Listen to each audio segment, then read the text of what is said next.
So I cannot call the meeting to order legally, right? No. Okay, so I'll wait for you to do that. All right. Thanks, Joyce. Hello, everyone. Just for those that are joining us, we don't have a quorum yet. We're waiting for one additional member of the Conservation Commission to establish quorum. We'll give them a few minutes. I've heard from Commissioner Curtis. She was planning on attending the meeting tonight, so we'll give her a few minutes, and then upon her joining, we will begin the meeting.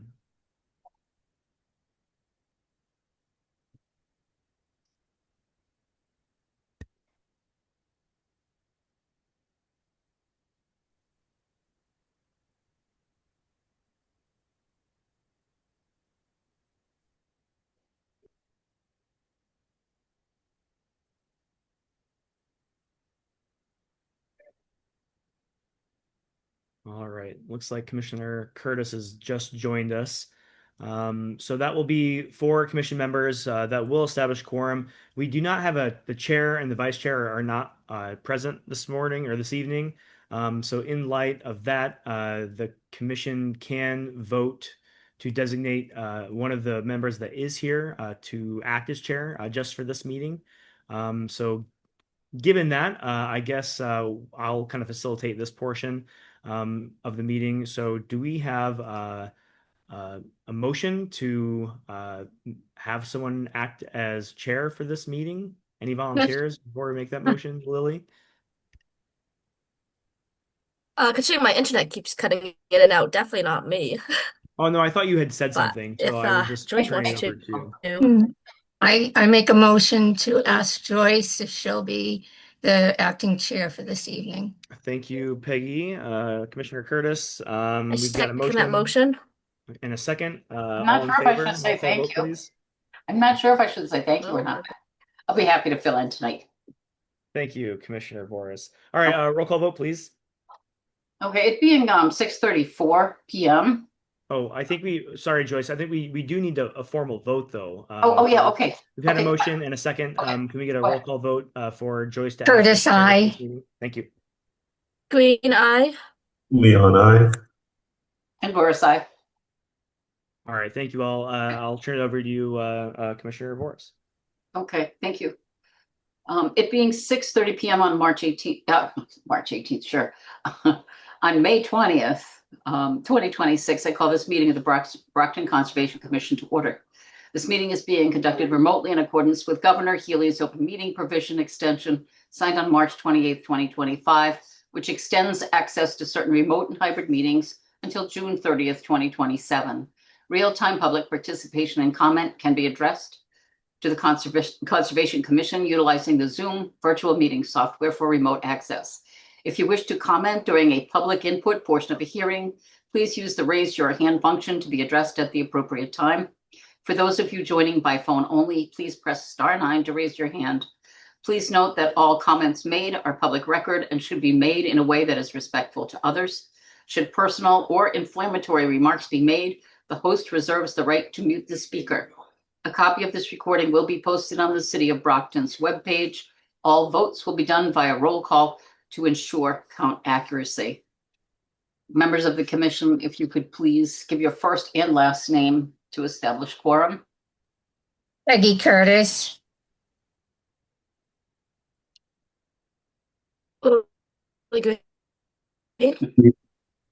Leon Edwards. And Joyce Voris. So 4 of 7 members are present, therefore quorum is established. Okay.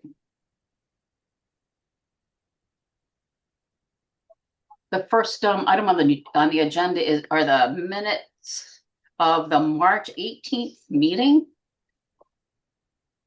2026. So everyone had a chance to read the minutes of the meetings. We have 2 sets that we'll be reviewing tonight.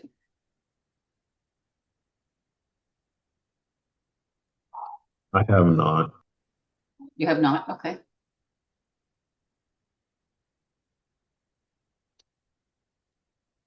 I've also only skimmed the April ones.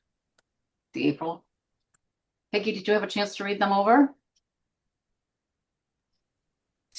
Yes, I did. Okay, I have no corrections to make for the March 18th meeting. okay. Lily, okay with March 18th?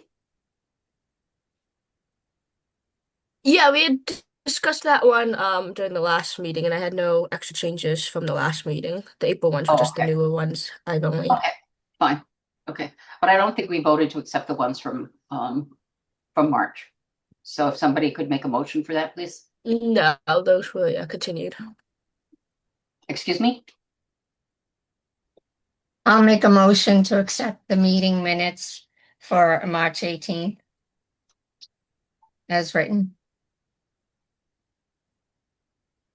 I'll second that motion. Okay, the motion's been made and seconded. Roll call vote, please. Curtis, I. Leon, Green I. eye. Leon, I. Leon, I think you might have to abstain if you feel you haven't read them. Okay. Okay, Leon abstained. okay. And Boris, aye. So 3 out of the 4 members present accept it, therefore that passes. Yes. Okay, thank you. And Wednesday, April 15th, the minutes for Wednesday, April 15th. Lily or anyone, did anyone have any changes or suggested changes at all? I was not at that meeting, so I'll have to abstain. Okay. I did have just a I would couple need more. some more time to read a bit deeper. Oh, okay. Everybody has spring fever. Do you want to postpone these to the following month? It sounds like we probably ought to, Madam Chair. Yeah, Yes. especially since we don't even have yeah, okay. So why don't we do that? I would entertain a motion, please, to postpone the acceptance of the minutes for April 15th until the June meeting. Could somebody make that motion? I'll second that. Or somebody has to make the motion first. I make a, Um, Go ahead, Peg. make a motion to review the April 15th meeting minutes at the next meeting, which will be in June, right? Yeah, June 17th. Yeah. June 17th. I'll second that. Okay, the motion's been made and seconded. Roll call vote, please. Curtis, I. Green eye. Leon, I. And Boris, aye. That motion passes. Okay. The first, before we go ahead into the agenda, I would just like to read out a list of agenda items that are going to be continued to the June 17th meeting. That list is number 7, 0 Lawton Avenue, number 9, 31 Otis Street, number 10, 55 Christie's Drive, number 11, 0 Clarendon Street, number 13, 127 Liberty Street, number 16, Eldon Keith Memorial Field Culvert Replacement, and number 17, 270 Oak Hill Way.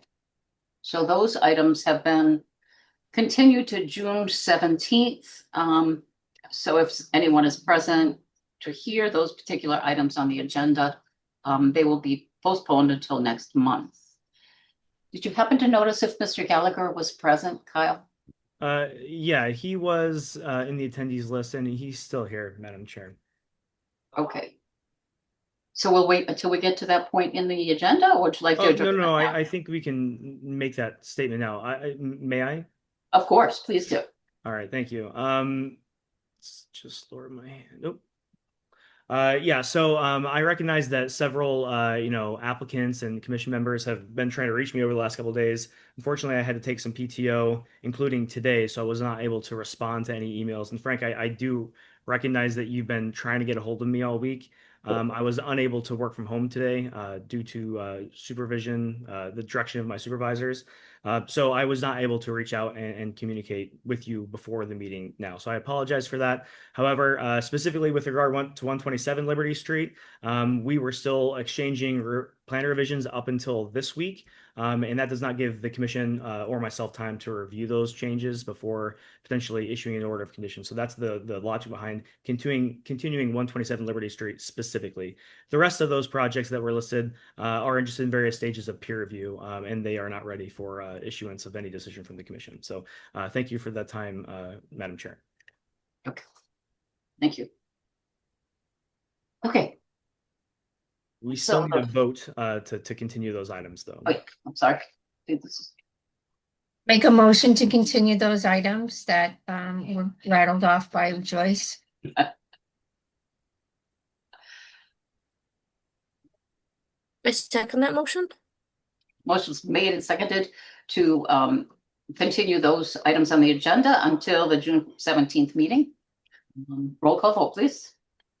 Curtis, aye. Green eye. Leon, I. And Boris, aye. And that motion passes.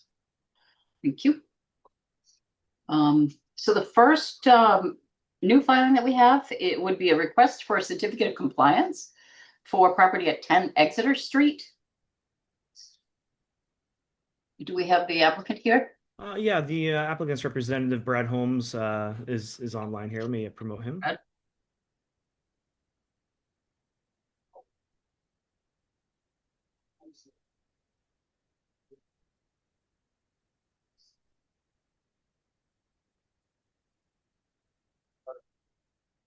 Good evening, members of the commission. Brad Holmes from ECR on behalf of the applicant for 10 Exeter Street. We're requesting a partial certificate of compliance to confirm with the Conservation Commission that the single family home reconstruction project at 10 Exeter Street has been completed in accordance with in accordance with the order of conditions. However, we're looking to keep it open so that we can monitor a restoration area for the next this growing season and next growing season, and come back to the commission with a request for full certificate of compliance at that time, but only after the area has been confirmed to be successful in restoration. We have presented this to the commission. I know the commission has seen this, that we have coordinated with the commission and Kyle. There was some issues with the location of the fence that was installed along the property line. That had been remedied. The conservation plaques have been installed. So we're in a position that hopefully we can get the commission's agreement that a partial certificate of compliance can be issued, and then we can continue on with the restoration maintenance and then come back to the commission. Kyle, I can share anything if you need it, or if you want to bring it up, but happy to go further. But I know that this isn't new to the commission. We presented it and somewhat failed with the fence issue in the past, but we remedied that and we're back in front of the commission now. Thank you. Kyle, do you want Brad to pull anything up, or do you want to? I guess it's up to you all. If you all are familiar enough with the site, we don't necessarily need to pull up the site plan, and I can just kind of dive in. But it's really up to the discretion of the commission. Would you like to see the site plan? Commissioner, do you want to see the site plan for a review? Yes. Okay. All right. Yeah, I'll pull that up real quick. I might still not be able to see it because my Zoom videos are not loading. But I can pull it up, I think, separate documents. All right, Madam Chair, may I share my screen? Please do. Okay.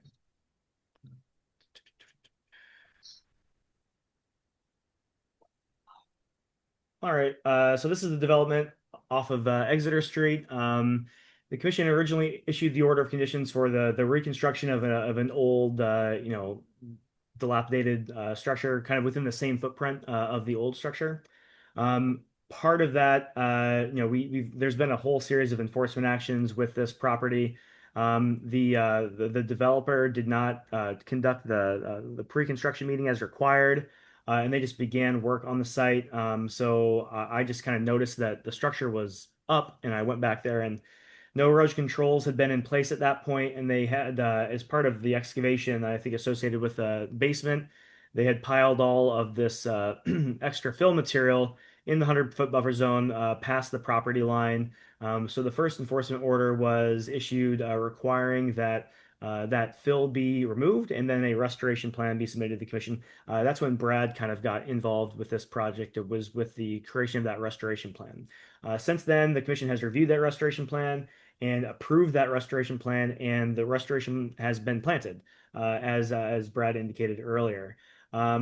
There was a second enforcement order that was issued because there was there were problems with the erosion controls not being maintained, and there was trash and other debris and stuff that was like thrown into the wetland area and the buffer zone or the buffer zone enhancement area through here. So that second enforcement order required that the developer put the fence up at that point.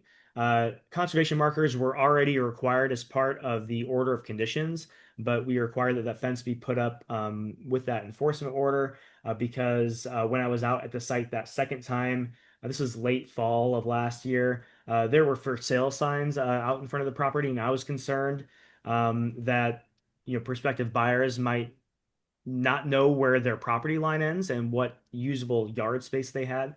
So we had requested that they put the fence up, and it's been back and forth. The fence has been constructed and demolished and reconstructed probably 3 or 4 times at this point. So I went out to the site about maybe a week and a half ago, and looked at things. I've got some concerns. I can share some photos with the commission. Ultimately, it kind of boils down to 3 things. One, there are areas of the site that are planted to grass. And by the site, I mean the usable yard space. The restoration area, I think, is fine, Brad. I think you've done a great job there. But as far as like the lawn area of 10 Exeter Street, huge patches of it just haven't been planted, or if it has been planted, the germination wasn't successful. So I would not consider the site to be fully stabilized. Secondly, I've got concerns about the fence again. I know, Brad, you were not here when we last discussed this in December, but we went through, kind of an exhaustive discussion here. We were concerned about the longevity of the fence that was in place then. Now, I want to be clear that the fence that we discussed in December has been removed, and there's been a new fence that's been constructed. But a lot of the comments that the commission had in December are still relevant to this new fence. One of the issues with the fence in December was there were nails and things sticking out of beams and things that as they had constructed the fence back then. That's still the case here, unfortunately, and I've got some photos I can share in a moment. But there are inch-long protrusions of screws all throughout the entire fence, with where the brackets are attaching to the cross beams. Secondly, the fence posts themselves were not anchored correctly. It looks like whoever put this fence up just piled rocks around the fence post and then kind of just threw concrete at it.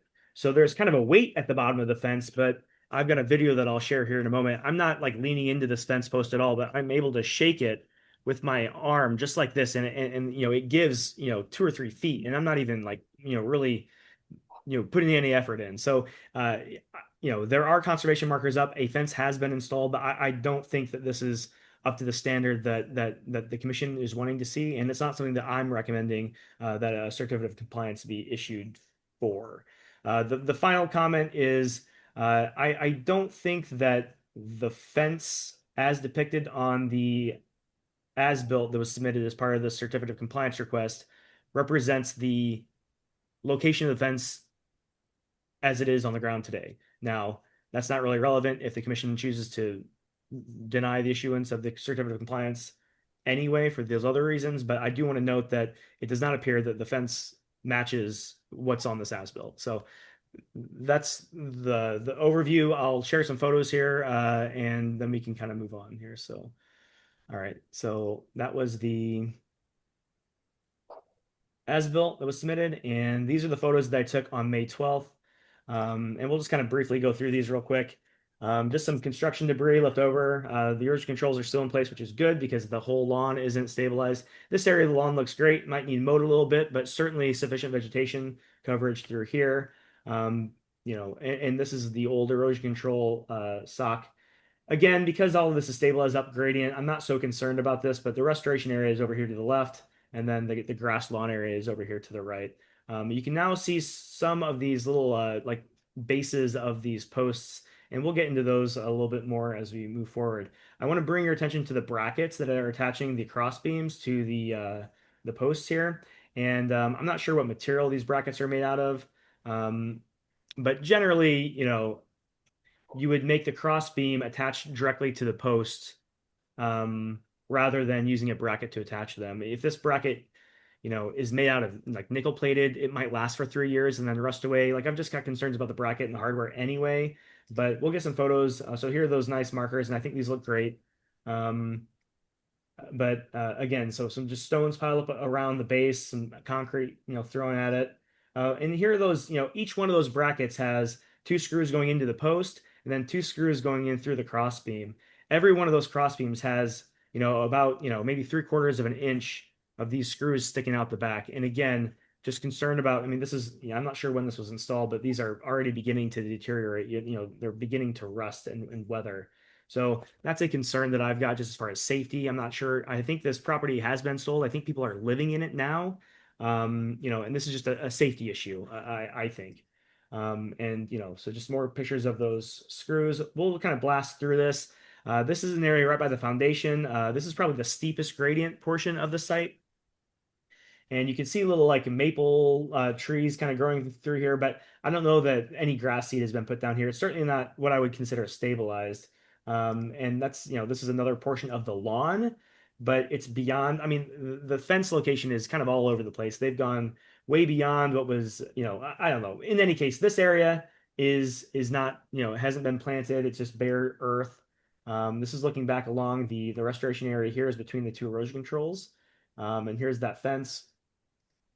More pictures of the screws.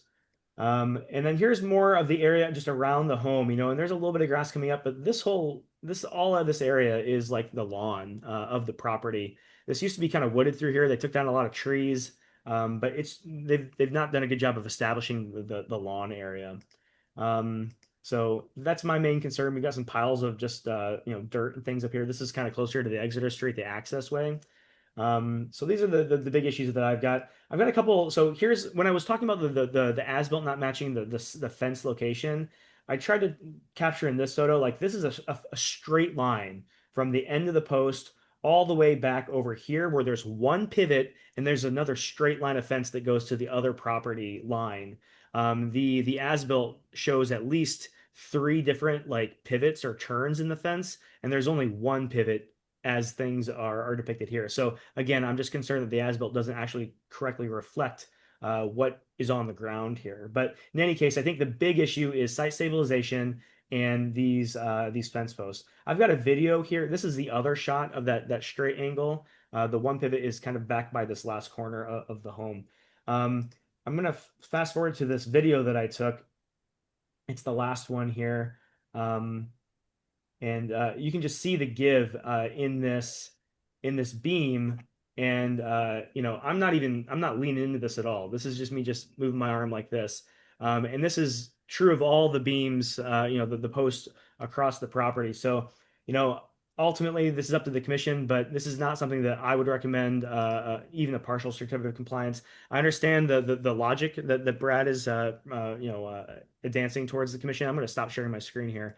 And that is that, because there's that required restoration bit, file for that partial, confirming that the rest of everything is done correctly. And then they can come back and get that complete certificate of compliance down the line after that monitoring is complete. But in my mind, there's still work to do in terms of site stabilization and, having a fence that's going to be, a permanent fixture, which is the intent here. And then there's that issue with the hardware, the screws sticking out the back.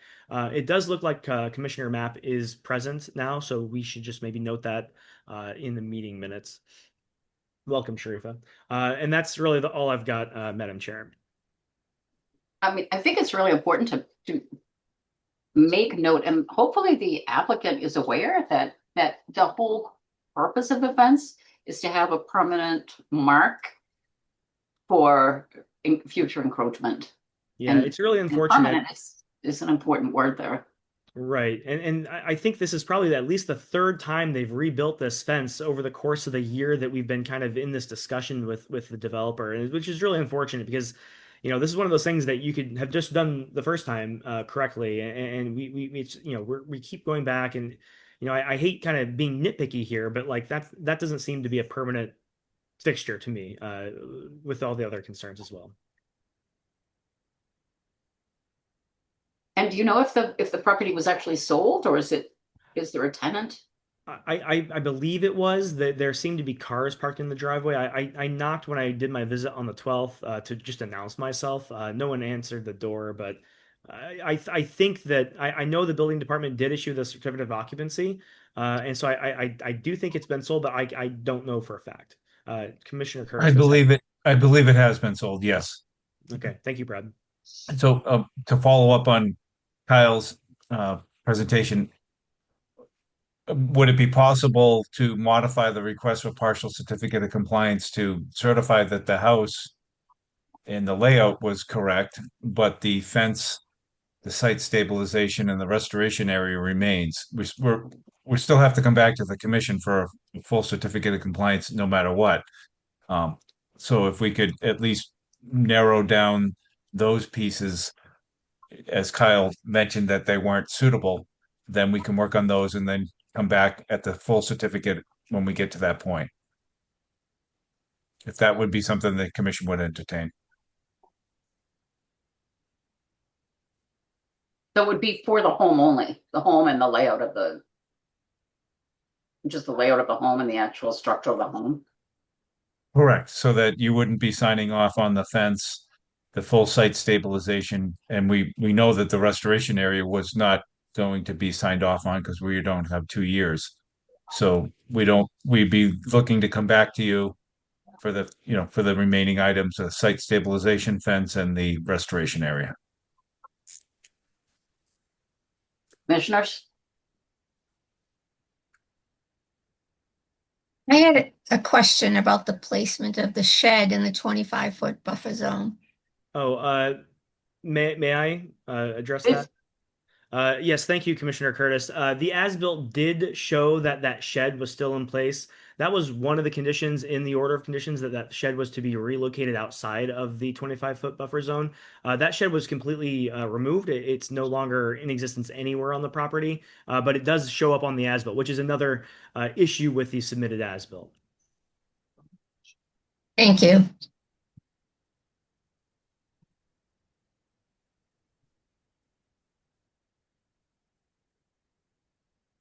Sharifa, Lily, Leon, any questions or comments? I'm here. I heard about, but I agree the fence is still an issue in the site stabilization model input. Now the site plan as well. I missed the part. I'm sorry, I just joined in a little, but I understand what's going on with this 10 Exeter Street. And I agree with the back and forth with the fencing and needing to make sure that it's in compliance with what we're asking for them, the owner to do, or the new owners, I guess, now. I did not catch what Brad had said, what he was proposing. I probably did miss. Brad? Sure. If you don't mind We're repeating that, sorry, thanks. Sure, no problem. We're not in front of the commission for a request for full certificate. We were always planning on coming back to the commission. We were asking for a partial certificate, to leave the order conditions open to monitor the restoration area and come back once it's successful after 2 growing seasons. But what I was asking the commission, with obviously the remaining items of the fence and the site stabilization, if we were to confirm through a partial certificate of compliance through the commission that the house and the layout of the house was in compliance, and that the fence, site stabilization, and restoration area remained unaccounted for, or open through the order conditions, then we could at least come back to the commission, you know, after that 2 growing seasons and have the house and the layout off the table and just the remaining items on the table. Brad, I have a quick question for you. Do you know if the current fence, the one that is there now, was actually constructed by the new owner or if that was put in place prior to the sale? That was constructed by the previous owner, the current applicant. So do you think it's possible that the current owner, if we deny now, if the current owner might actually more carefully fulfill the requirements for that certificate? And then you could come back one more time, perhaps, I don't know. Or we'll just deny, and then when it seems like you're really ready for a partial with a decent fence and some site stabilization and the correct plans, then we could issue a partial at that time. Is that possible? Yeah, that's at your discretion. We can work it either way. I believe there's an agreement between the past and current owners to get this in place. So there's funds to do that. Okay. I mean, perhaps the current owner would put something in that might, that they might, that might be done a little bit more carefully, perhaps. Yes.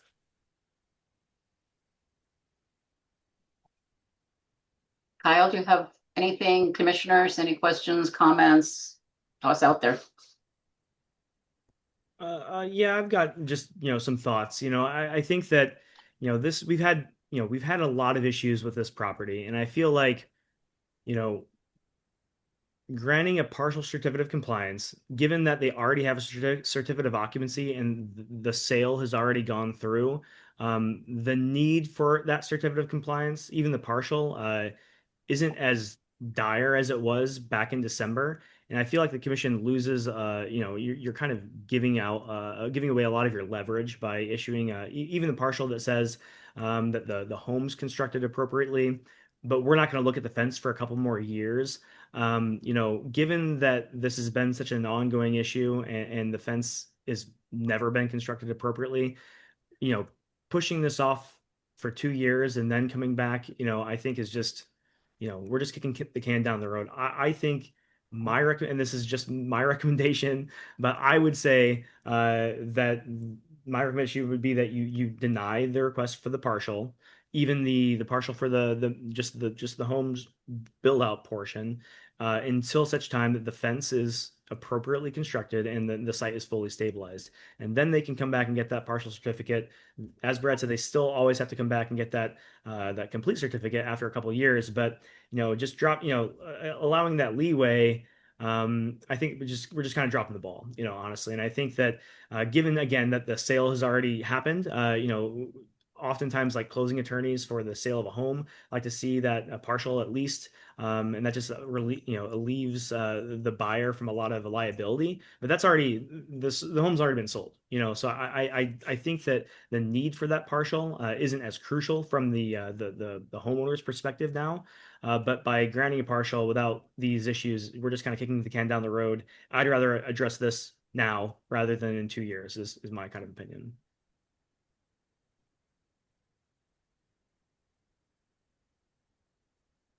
Commissioners, any more statements, motion? Oh, go ahead, Peggy.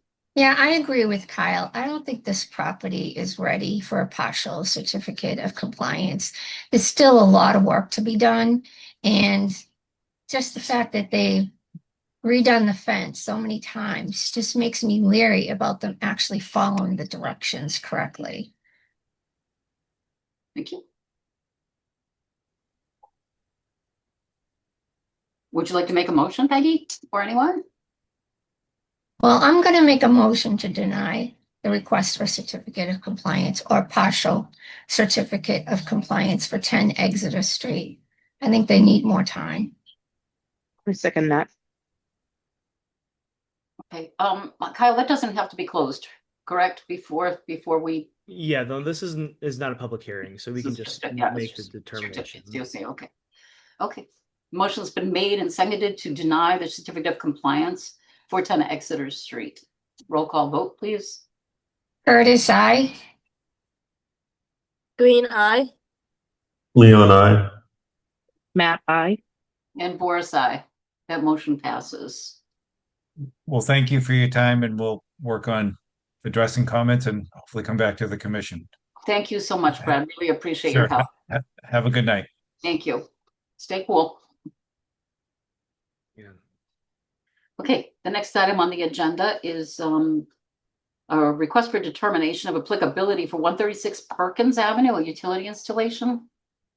Yeah, and I'm not sure that anyone is on the call here, so I might make the presentation on behalf of the applicant. Let me just look through. Yeah, I don't see anyone in the attendees here, so let me do a quick presentation for the commission. Let me pull this up.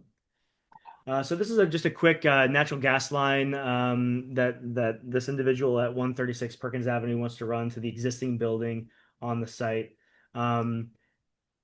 Those of you who've been on the commission for a couple of years may recognize this address. We had a notice of intent submitted to the commission a couple of years ago for the redevelopment of this parcel, and that was denied uh, due to zoning issues. So that and the applicant withdrew the request from the commission. Actually, you know what? Give me one moment. The photo or the map submitted by the applicant was in black and white. Let me pull this up on the website here so we can just get a clearer view of things.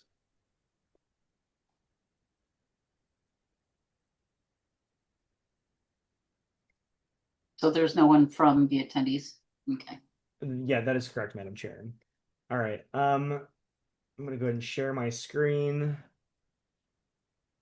So we are looking at 136 Perkins Avenue. That is this parcel right here. And you can see this turquoise layer here that I'm going to turn up for a moment is the floodplain. So that's definitionally bordering land subject to flooding. I'm going to turn the data layer off, but just know that the whole parcel is within BLSF. So ultimately, after this property was denied for that redevelopment, the property owner is looking to just kind of renovate the existing structure. And part of those renovations include running natural gas from the road to the structure. So there's a gas line that runs down Perkins Avenue here. So the proposal is to run just a short strip of a gas line, maybe 3 or 4 feet from the roadway across the sidewalk into the building.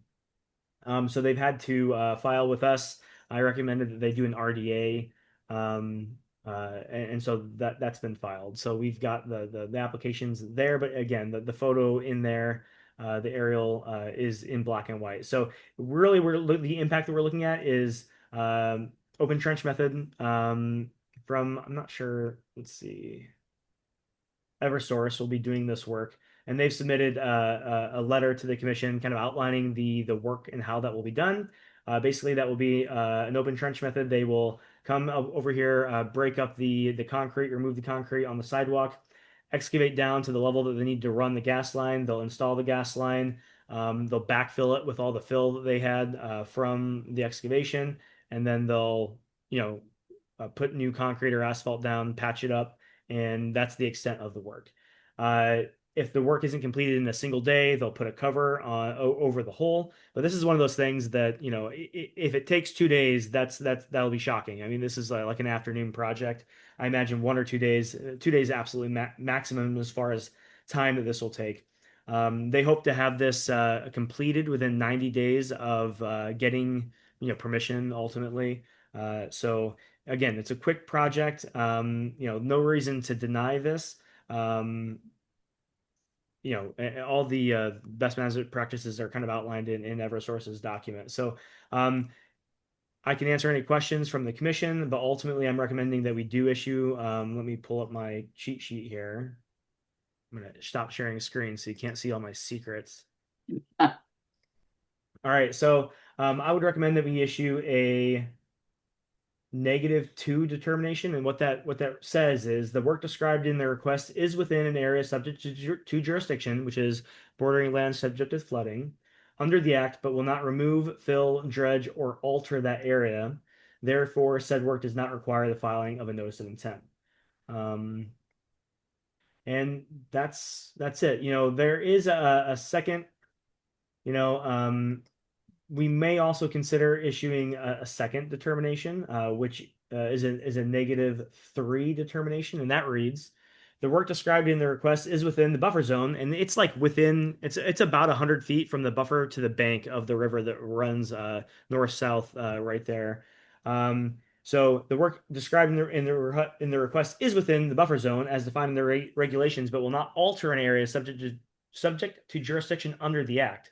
Therefore, said work does not require the filing of a notice of intent subject to the following conditions, if any. So if the commission wants to issue any kind of like special conditions, we can do that through the -3 determination as well. And you can issue multiple determinations with a single RDA request. So my recommendation would be a -2, and then also a -3. And that, with the recommended condition to the commission that any excess spoil from the excavation process not be deposited within any jurisdictional resource areas, and specifically within the flood zone. The issue of doing construction within bordering land subject to flooding is changing the flood storage capacity of that area. So just if they're going to excavate material and they can't pack it all back in before they pour new asphalt or concrete, that excess material needs to be moved somewhere outside of the flood zone and not within any other jurisdictional areas. Mhm. Kyle, do you have any idea about the topography of that street? Is it down? Do you know if it's upgrade from the river?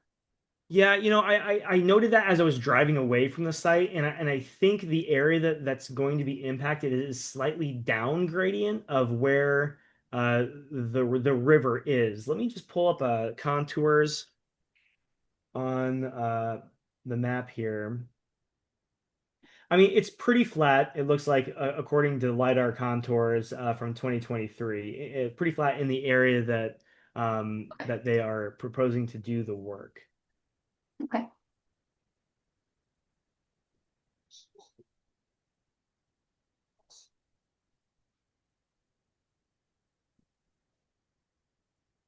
And you said it's okay. That's fine.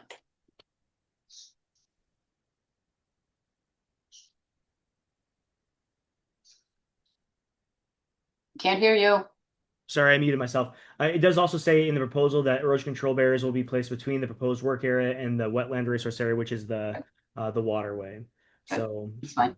and again, the proposal from Eversource is kind of Yeah, standard. their form letter, that they send out. It's not really site specific, but it does kind of hit all the requirements.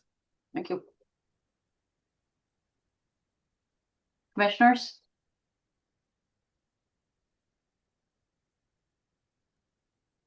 I'm ready to file a motion. Thank you. Now this seems pretty clear. Go ahead, Peggy, if you'd like to. All right, I'd like to issue a -2 and a -3 determination for 136 Perkins Avenue Would you like to have any conditions with special attached to the negative three? conditions that any excess material after installing be taken away by Eversource. Thank you. I'll second that. Motion's been made and seconded. Roll call vote, please. Curtis, I. Green eye. Leon, I. Matt, I. And Boris, aye. That motion passes. Thank you for doing that, Kyle. All right, no problem. Thank you. Okay, next item on the agenda is a request for a certificate of compliance for 196 Manley Street. I believe we've got Scott Rogers to speak about this from Homegrown Engineering. I'm going to go ahead and promote Scott. Not Scott Farrier? Not the other Scott.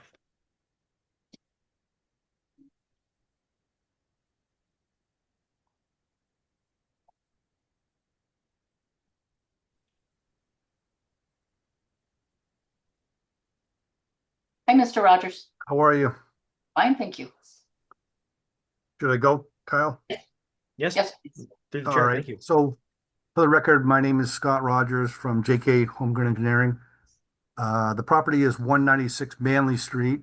We are requesting a certificate of compliance. So we've been working with Weston and Sampson, a few review letters back and forth. The last review letter from our office was submitted on February 10th, and we got a letter back from Weston and Sampson on March 23rd, which basically indicated that all of their comments and their concerns were addressed with our latest submission. So that's basically it.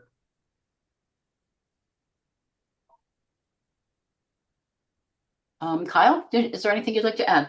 Yeah, no, I do. So I just want to clarify for the record a couple of things. So, there are currently two active orders of conditions for this property. And so what Scott's talking about is recently, the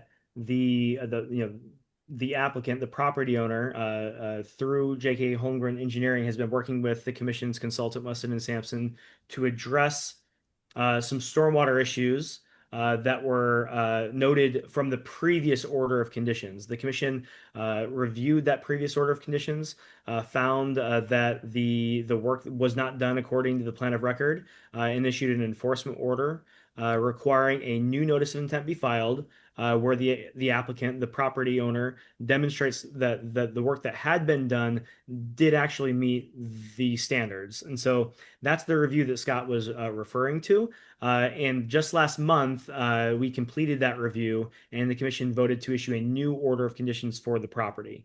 This request for a certificate of compliance is not for that new order of conditions that we issued last month, but for the order of conditions that had been in place for several years before that. So I'm going to look up the file number for that that old order of conditions, just so we can include that in the motion, just for clarity's sake. But otherwise, I do agree with Scott that all of the outstanding issues from the old enforcement order and that old order of conditions have been addressed, and anything that still needs to happen at this property has been tied into that new order of conditions that the commission reviewed last month. So I am recommending that the commission can issue a complete certificate of compliance for that old order of conditions. But again, I'm going to look up what that number was, and we can read that and have that be part of the motion.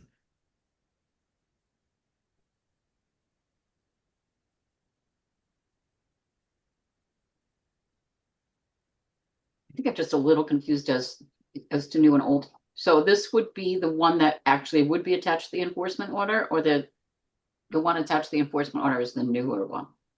No. So the one that was that the enforcement order was issued was for the old the old order of conditions. So just give me one moment. I'm gonna Okay. just make some comments here. So the new order of conditions that was issued earlier this month, that's DEP file number is 1180857. So that's the new order of conditions. The old order of conditions is 1180758. And this request for a complete certificate of compliance is for that old order of conditions. And again, all the outstanding issues with that old order of conditions have either been addressed or have been tied in as a requirement for this new order of conditions that the commission issued, voted on last month. So at this point, the applicant is coming to the commission asking to close out that old order of conditions. And I think that they've met all of the commission's requirements for that old order.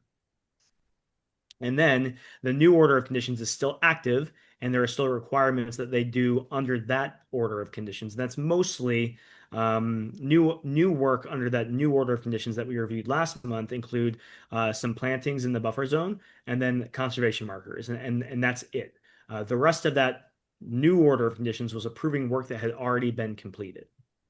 So it's like an after the fact. Exactly. It's an after the fact notice of intent. Yeah, it was an after the fact notice of intent filing. Okay. Okay. Commissioners, questions, comments? No, I think everything looks good. I'm ready. Okay, if you would like to make a motion. Yeah, I'd like to make a motion to issue a certificate of compliance for 196 Manley Street for the old order of conditions. So was that 0758? Correct. Number 0758? Yes. Yes, that is correct. Okay. I entertain a second. Second that. I second that motion. Okay, motion's been made and seconded. Roll call vote, please. Curtis, I. Green eye. Leon, I. Map I. And Voris, aye. That motion passes. Good. Okay, Thank you very much. thank you. Next item on the agenda is 0 Hammond Street. Senior residential subdivision. I'm interested in those.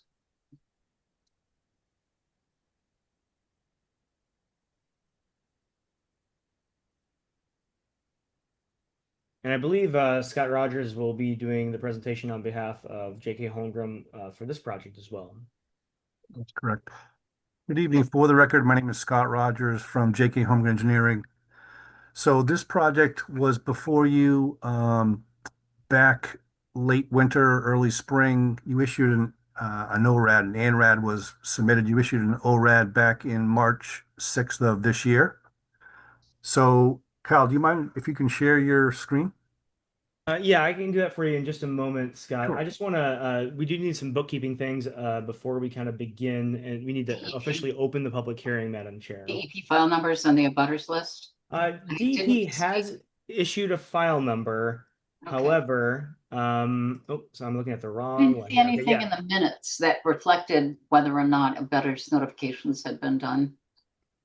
I'll confirm that as we go through here, Madam Chair. I've not looked at Okay, that before. thank you. But DP has issued a file number for this project with no technical comments. I'll dig through the filing real quick. I guess we can go ahead and let Scott proceed with his presentation though. So this particular project before you is 90 lots. It's within a 55 and older residential community. There are two particular areas on the property that kind of fall within the 25 and the 50-foot buffer to bordering to BVWs.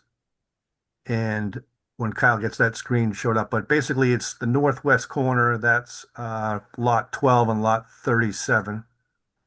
And then there's another spot in the southeast corner near lot 69 and 70. In that particular area, there are, we're within the, basically we're outside the 50-foot buffer zone, and there are two sediment forebays and an infiltration basin, which is listed as infiltration basin number 5. So those are the two main areas that are within the 25 and 50-foot buffer zones. As far as stormwater goes, most of the site is designed with deep sump hooded catch basins that discharge to drain manholes and then to flared end sections. As far as low impact development, we have on site a rain garden. There's also a wet basin, and there, I believe, is 5 infiltration basins with sediment forebays that precede that.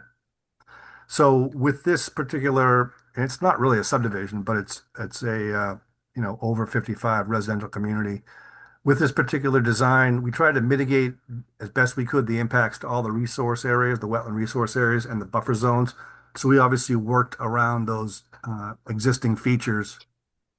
This is actually the first project in Brockton for a newly established within zoning called the senior residential community under the bylaw there. So this will be sent out for peer review. It probably already has. If not, we'd like to ask that it could be sent out for peer review. Then on sheet C12, or I'm sorry, sheet C21, we did a sediment and erosion control plan. We've provided straw wattles at the limit of work in all the particular areas. There are 3 stabilized construction exits on the property, 2 of which will be off of. Excuse me, Ms. Rogers, for 1 second. Kyle, your hand has been up. Is there something that you need to interject with?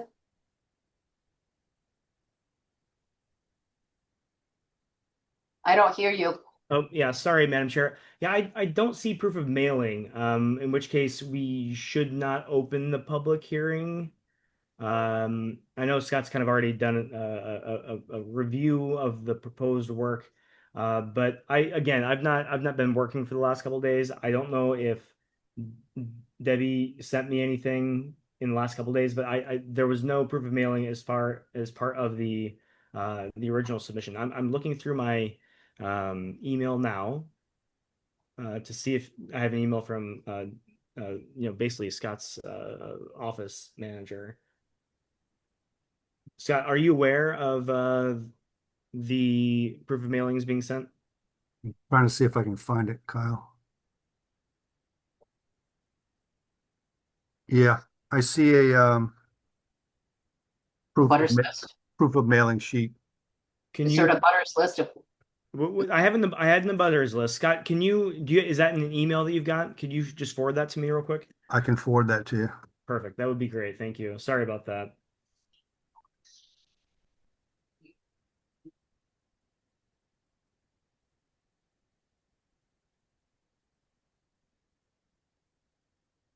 I'd like to know where the swimming pool will go. Are you planning your retirement, Joyce? I've been retired for a while. All right, I sent that out. All right, I'll look for that. Thank you.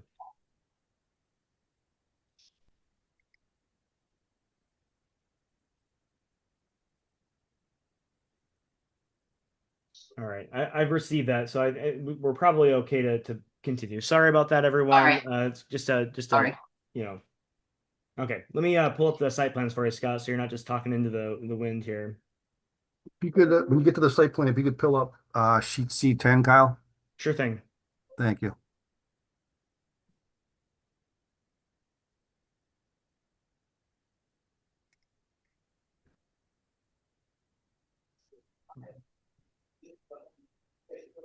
All right, here you go. Perfect.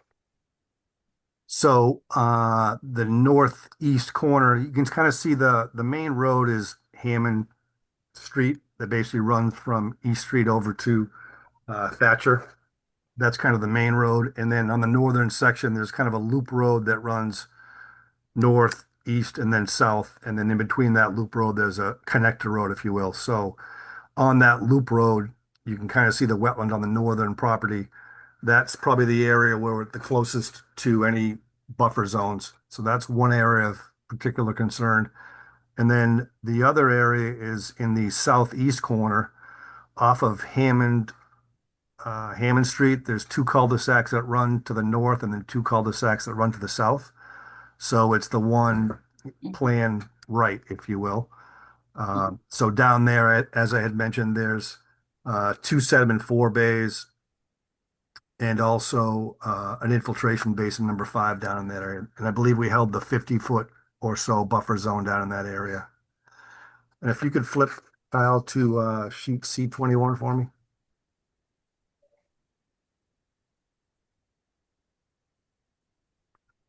So this is the sediment and erosion control plan I was referring to last. Um, so we do have the 3 construction exits that are shown. One on Thatcher Street and 2 on East Street. I'm sorry, can you highlight those, Kyle, the exits? Yeah, so it's kind of hard to see my cursor, but Thatcher Street, What? this big like black rectangle Yeah. over here, that's one construction entrance. There's one off of what is this, Scott? East Street here. East Street, correct. And then Yep. there's a second Oh, entrance yeah. on the south portion over here, this guy. Okay. So there will be construction trailers and porta potties as well. We showed on the plan soil stockpile areas. We're also showing some staging and laydown areas. Those are the kind of large rectangles that run north to south, if you will. We're also showing some temporary sediment basins, 4 of them on the site. And those are designed to basically hold 3,600 cubic feet of water essentially per acre of impervious or of pavement areas. And then to get to those temporary sediment basins, we're adding in some temporary swales. And those will have stone check dams every 100 feet to kind of slow down the water and kind of filter the water as it gets to those temporary sediment basins. Typically, those temporary sediment basins, they're not always built in areas where there are permanent basins, but in this case, they are. And what we do on our plans is if for instance, the infiltration basin number 3, if the bottom is at elevation 100 final grade, the temporary sediment basin will be set at elevation 101 so that if there is any compaction from machinery or if it's just sediment that builds up in those temporary sediment basins, which is the purpose of those, that final 1 foot of material gets removed, 1 foot plus any sediment would be removed down to the new elevation, which in this case I'd say would be 99 as an example, so that those final basins aren't compacted or filled with sediment. And then just so that you kind of understand the property, and I'm sure you guys have been out there or seen it on Google Earth and all that, but essentially the site is mostly disturbed. It's mostly like meadow areas. The one area where there are some tree removal is on the south side of the property. There's a smaller roadway with a cul-de-sac off of it, and that's pretty much kind of a wooded area down in that way right now. So with that, I'd love to answer any questions that you may have. Is there an easement going through that lower part of the property? There's a power line easement that runs basically west to east. Okay.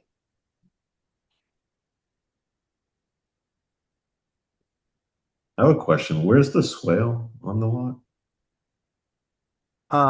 You can see on the northern side, if you look at those lay down areas, those are the large rectangles that kind of run north to Okay. south. Right above that, you can see those, it's kind of a dashed line. Okay, okay. It looks like it's very hilly. Is it a very hilly site? I mean, it's not totally flat, but it's not a mountain. No, It's not that steep, it's hard to see without the numbers on the contours. right?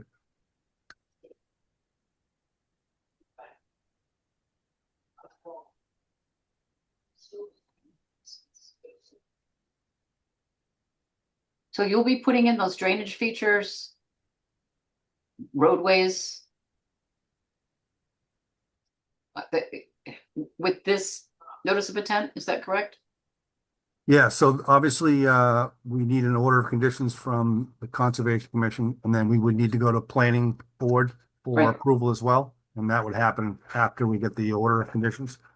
So it'll be we'll go to tech review. I believe we have to go to tech review and then to Planning Board meeting. May I, Madam Chair? I've just got a few Of course, questions for please. Scott.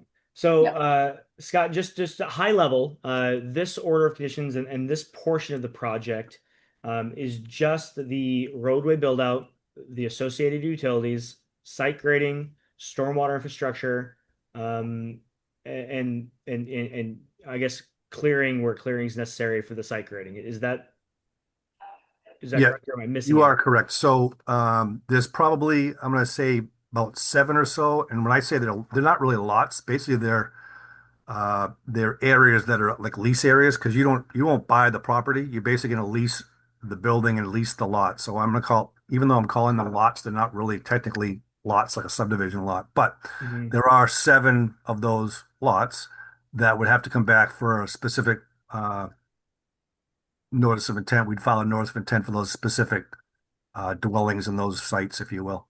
Right. Okay. So I've pulled up this other sheet here that kind of Hmm. shows those proposed lot divisions. These aren't final or anything yet. And as Scott had mentioned, we've already gone through and done the wetland delineation for this. There is an order of resource area delineation that the commission I think issued either late last year or the beginning of this year. Weston and Sampson did that delineation review for the commission.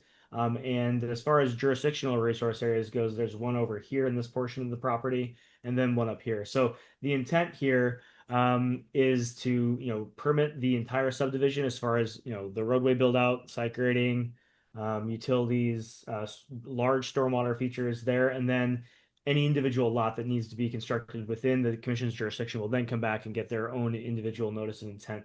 Now, Scott, I guess I'm just not really familiar with. You mentioned that they're going to be leased. They're not really lots.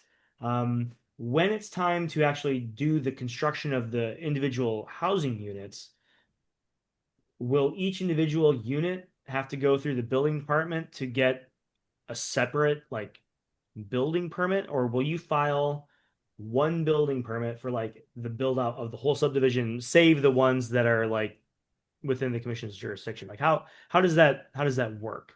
Yeah, so I think basically speaking, each individual, and I keep calling them lots, but each individual lot would have a building permit plot plan. It'd show the structure on there, the driveway, the sewer connection, the water connection, pretty much like you would do for a normal residential lot. So yeah, each one would have a separate building permit. Okay, all right, thank you. May I ask what the acreage is for the entire area, the whole subdivision? Great for it.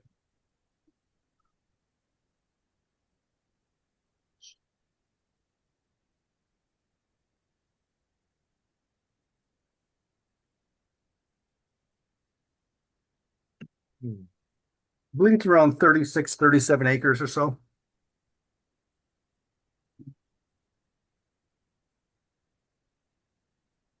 Okay. Like three per acre, at least. Okay. And this has to go to peer review anyway, huh? Yeah, that would be my recommendation. Just, I mean, mainly for the stormwater review piece, but yeah, we'll just have them look at everything. But the wetland lines they're already set. So we're really Yeah. just looking at confirming that the erosion controls are going to be sufficient. Make sure the work itself isn't going to have a negative impact as it's kind of phased with all the different check dams and the temporary storage areas. And then just that ultimate the final grading and stormwater review is really what the peer review will consist of. Mhm. Now, before we send this out for peer review, I would recommend that the commission hold off on sending those RFPs out until we have that first tech review meeting. Scott, this is something we've kind of been doing recently just to kind of help coordinate between planning board and the conservation commission and all the other various departments within the city. So if we do that and do that first tech review meeting before we send it out for peer review, then we can get any input. If the building department or the fire department have any thoughts about the site layout that might impact the plan and how that stormwater review will be conducted.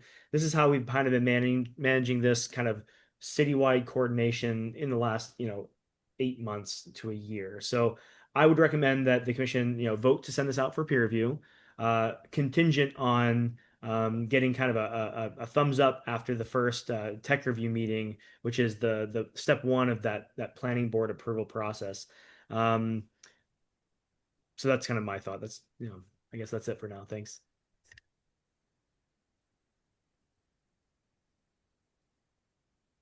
Commissioners, any questions? Thank you, Kyle. And thank you, Mr. Rogers. You're welcome. Commissioners? Do we need the map? I have one question. I always ask about snow removal. Is there any areas set up for snow removal? You could certainly add the snow storage areas to the plan.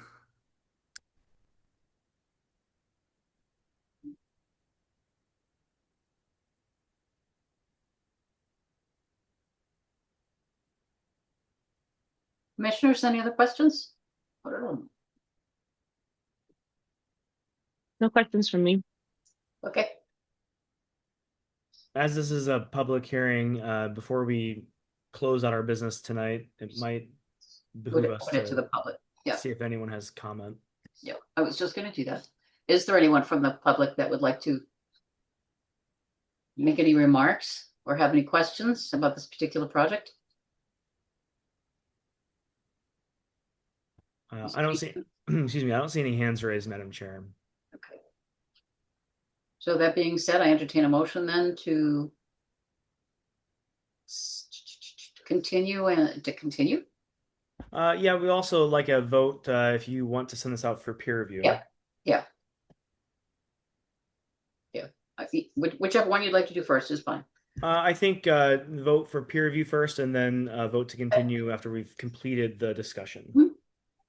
Make a motion to send 0 Hammond Street out for peer review after their tech review. Second that. Motion's been made and seconded. Roll call vote, please. Curtis, I. Green eye. Leo, aye. Snap eye. Voris, aye. That motion passes. So the next one would be, To close To continue. no. or continue. Yeah, Okay. I continue. make a motion to continue 0 Hammond Street to our June 17th meeting. I'll second that. Motion's been made and seconded. Roll call vote, please. Curtis, I. I Green think eye. Leon's next in the alphabet soup. That's okay. Snap eye. And Voris, aye. That motion passes. Okay. Thank you. Thanks very much, Mr. Rogers. Thanks again. Okay. The next one is continued. After that, are you up again for 68 12th Avenue? That also is JK Hall? Yes. Okay, I think that's the next item on the agenda.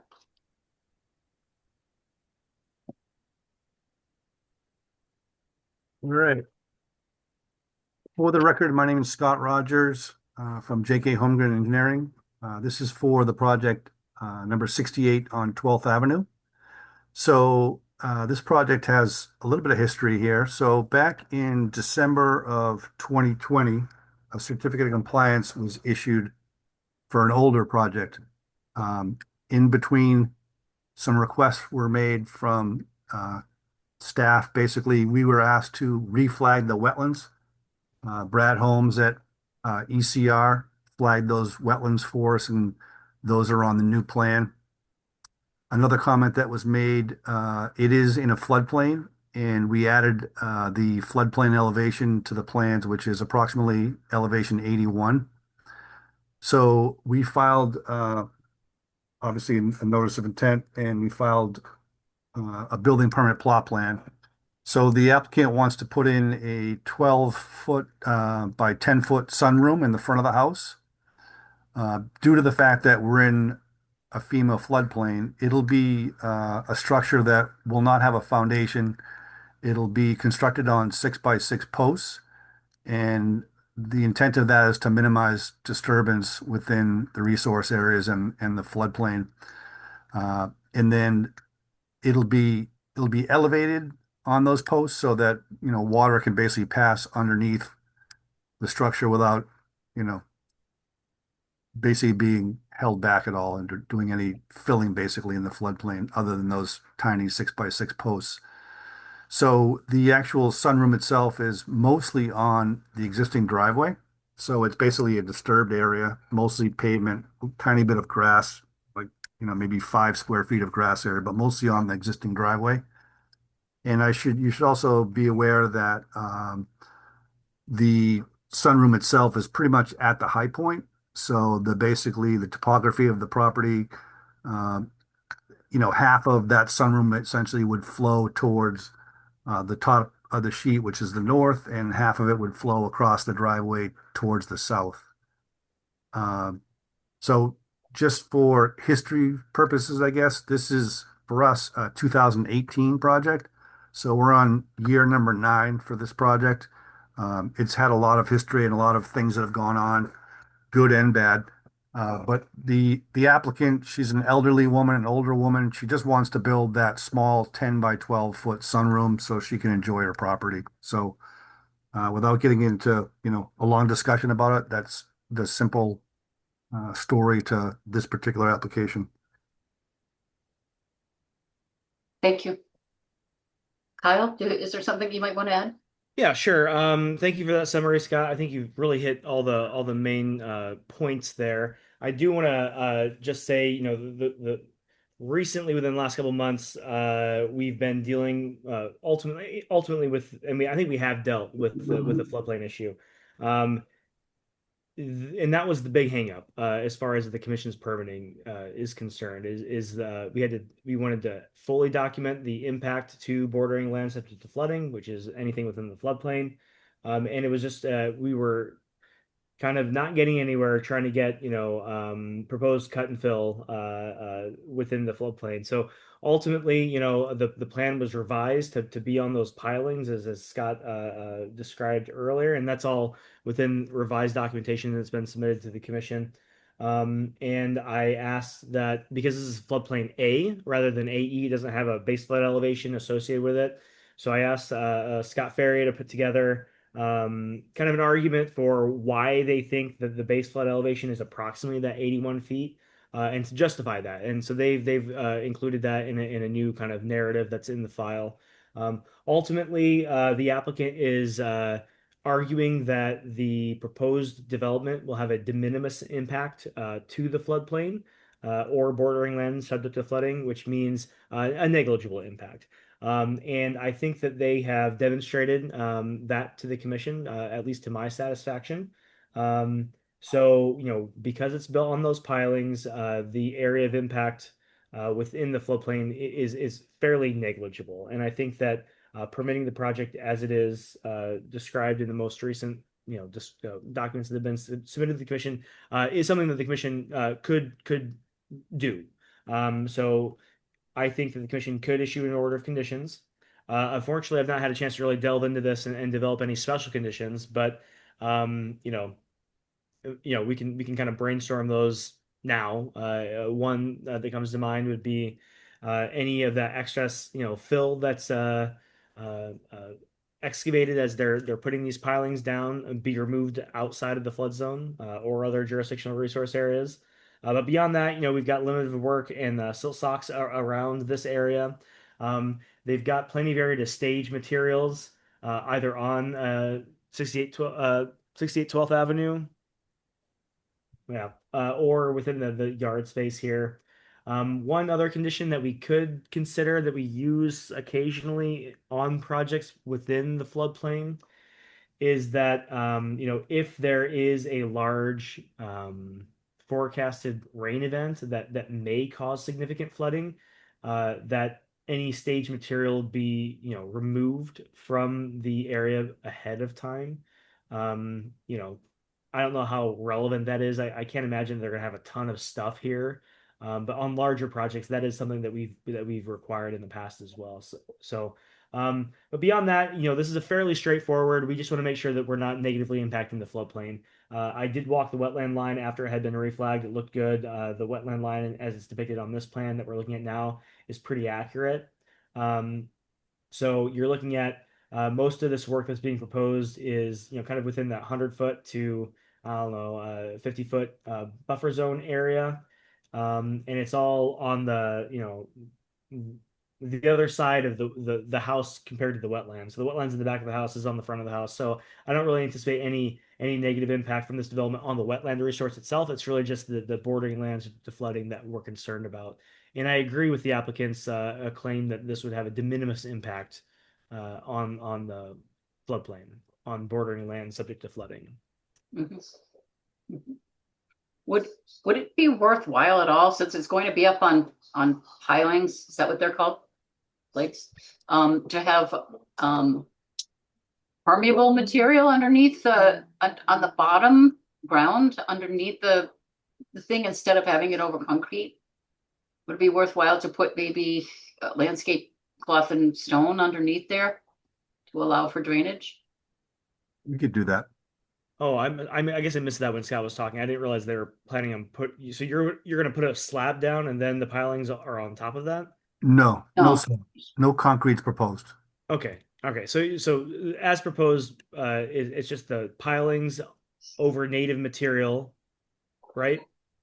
Correct. Okay. Oh, okay. I'm sorry. I thought you said part of that was going to be over a pre-existing driveway. I'm sorry. I must have misunderstood. No, you're right. It is over an existing driveway, but if you so desire, we can have that pavement removed and put stone down.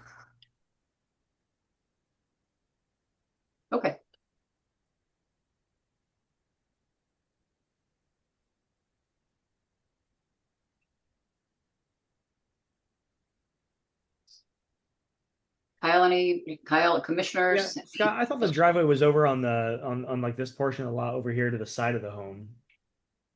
Kyle, do you see the dimension 24 feet from the sunroom to the street?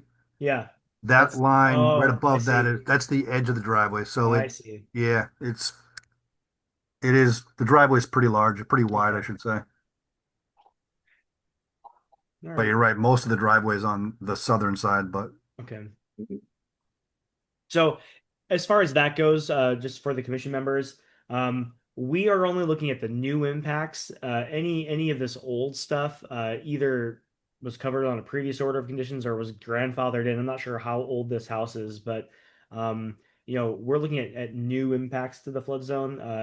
We could certainly include a condition that this area be you know pulled up and other material that's porous be put down, stone or whatever. That's really up to the discretion of the commission. But if the pavement's there already, Oh, I see what you're saying. that we're looking at the new work, and the new work shouldn't have a negative impact on the floodplain, whether or not that area I see. directly underneath it is permeable or not. I see what you're saying. I see what you're saying. Okay.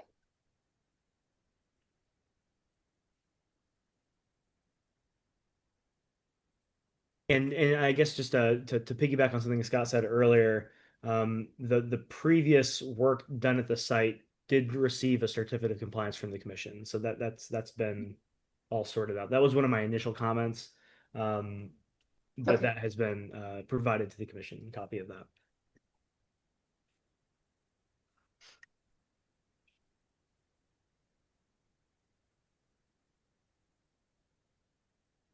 So Any more questions? Are we ready to make a motion? I believe to issue an order of conditions. I, Yep. Before we make that motion, this is a public hearing, I recommend that you Oh, see if there's any one from the public that thank wants you. to speak to this. Thank you very Uh, much. Is there any member of the public that would like to speak to 68 12th Avenue? I don't see any hands raised in the attendees list, Madam Chair. Okay. With that then, Do we have to close And- this one or no? Yeah, Just- yeah. As this is a public, yeah. So thank you, Commissioner Mapp. We'll need to vote to close and then issue the decision. okay. A I motion to make a close. motion to close. second, Motion's been made and seconded. Roll call vote, please. Curtis, I.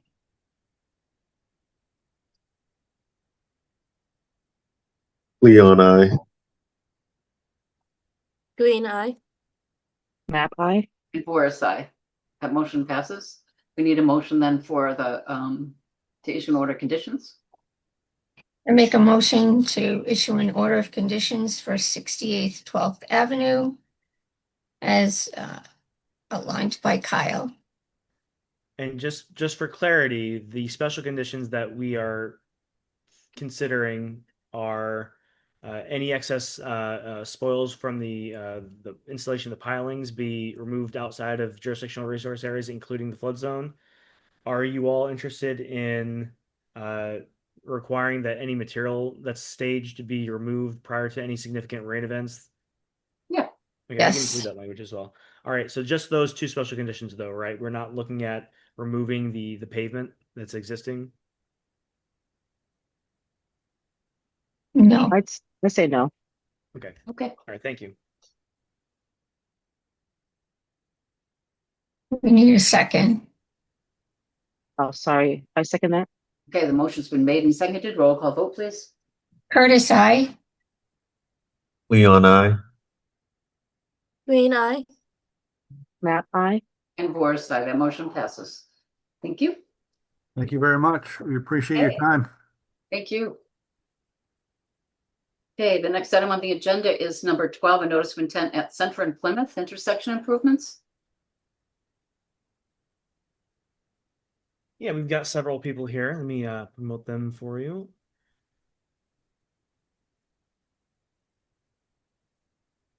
There was someone named Magdalena with her hand up.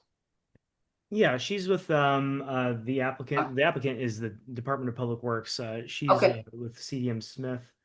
I'm also going to promote oh, Spencer from PAR, who was part of the review for the commission. And I've also got Jim Murphy, has his hand raised. I'm going to promote Jim. And Sean Murphy has raised his hand as well.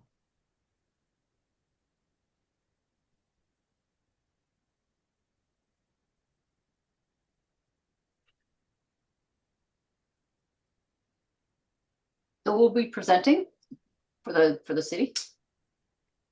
I can get started. So for the record, my name is Magdalena Lofstedt. I'm a wetland scientist with CDM Smith.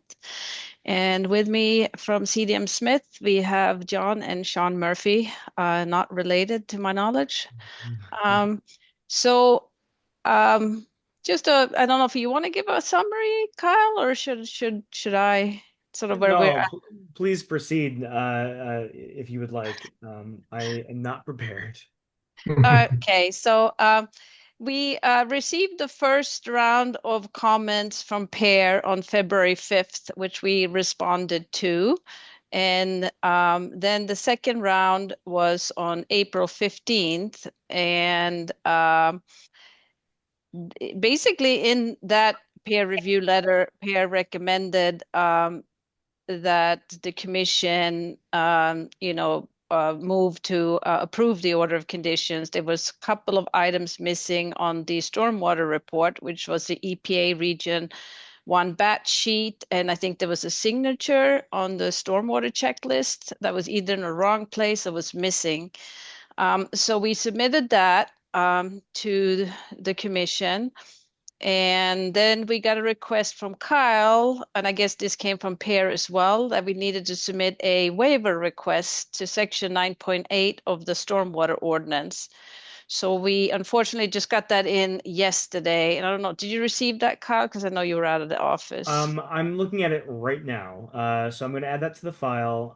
This is really just kind of a formality. And I guess if you don't mind me hijacking your your summary real quick, just to kind of Oh, of clarify course, this please do. for the commission. So um, ultimately, this is a limited project under the act, and what that means is that there are certain types of projects, generally like public utility or transportation, rail lines, roadways. They're kind of that type of stuff where the people when they drafted the Wetlands Protection Act, they're weighing the interests of the act versus the interests, other public interest, right? And as a limited project, which this qualifies as, the threshold to meet all of the performance standards is lesser for a project that's outlined as a limited project versus, say, completely new construction or something like that. So, because this qualifies as limited a project, the applicant doesn't have to meet every performance standard. Obviously, the intent is that they try to meet as many of them as they can, but the commission is still able to issue an order of conditions even if they don't meet every single one of those standards. And PAR, through their review, mentioned that there was one of the city's local stormwater ordinance requirements, and I believe it was a 50% total phosphorus reduction that the proposed plan set doesn't meet. And so PAIR recommended that the commission require basically a letter from the applicant requesting a variance or relief from that specific requirement, which is the letter that Magdalena is referencing and the one that I'm looking at in my inbox now. So I'll add that to the file. But again, that's more of a formality. So we've just got that there. So I think that has been addressed. So thank you for that letter, and I'll add that to the file now. Mhm. If that's a stormwater issue, that wouldn't be under our purview anyway, right? Well, no, it is, so projects, the Wetlands Protection Act requires that most projects go under a stormwater review. The commission is required, so we looked at the last thing on Hammond Street. The commission is legally required to look at and make sure that that project meets the state standards. That's under the act specifically. Now, we also have a local Brockton stormwater ordinance, and the Stormwater Authority in Brockton is the body that normally does those reviews. The Stormwater Authority isn't really meeting right now. I think the last meeting was in August of last year.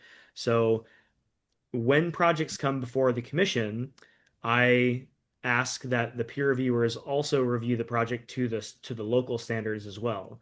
And we just incorporate that local review in our review, and then the city just kind of honors the commission's review as far of the local standards, rather than having the applicant go through the Conservation Commission and then do a separate stormwater review at the Stormwater Authority. So that's kind of how all of that works. So it is within our jurisdiction. We're also doing a little bit on behalf of the Stormwater Authority.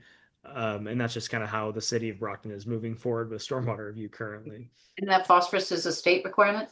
No, I believe that's a local, Local? and Spencer is here as well on the call. He might be able to give you a little bit more information about that standard. But he was just nodding at as it was a local standard. So I think that was part of our local ordinance. Okay, thank you. Spencer, is there anything you'd like to add? Yeah, I'm happy to chime in here. Spencer Lenz with PE with Power Corporation. Phosphorus currently is not a regulated pollutant by the state, but it is locally regulated. I think the applicant here is doing everything that they can, knowing that the DPW is sort of going to be partially responsible for taking care of some of the infrastructure that's out there. I think it would be shooting yourself in the foot to force them to meet this standard. You'd just be creating more assets in the city for the city to take care of from a phosphorus standpoint, because there's such little change going on with this project. I don't see the need to force the applicant here to try and meet that phosphorus standard to its fullest extent. They're making an attempt here, and I think that in this context, that's reasonable. Okay, thank you.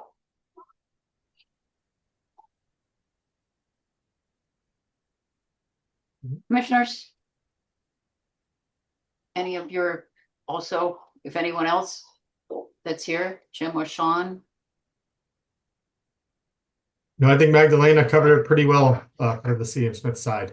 We're excited to be working with the city on this project and hoping to be able to move it forward to get these safety improvements done for the city.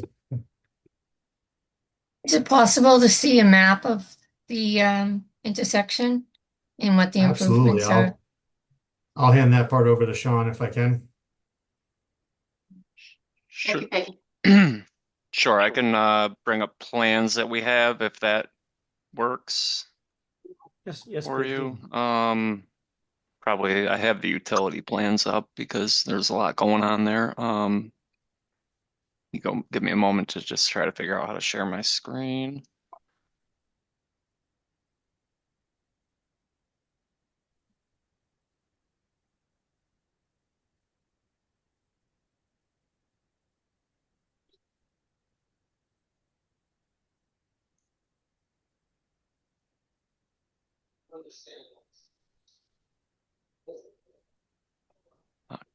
Kyle, I sent a share request. I don't know if it was received.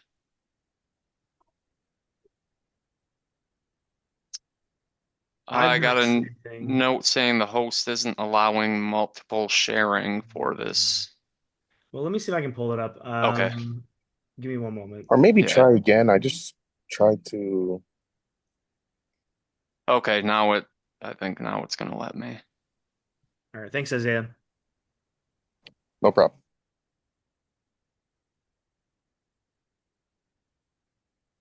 Are you able to see my screen now? Yes. Yes. Okay, so this is our project. It's limited pretty much from Commercial Street to Plymouth Street. We're going right to the bridge over Trout Brook. So it's an intersection improvement project with like a stretch of roadway improvements along Center Street. primarily focused on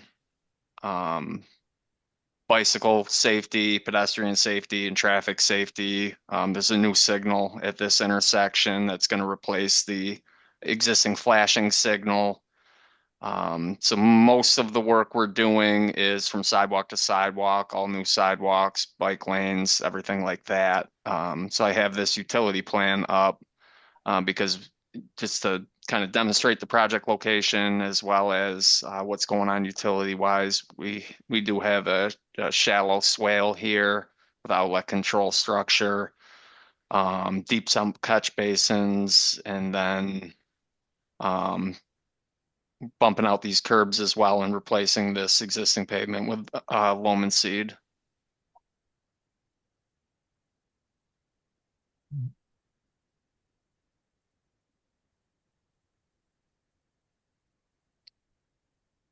So it's a pretty short project, pretty limited in the work we're doing, just trying to implement some safety improvements mainly. Mhm.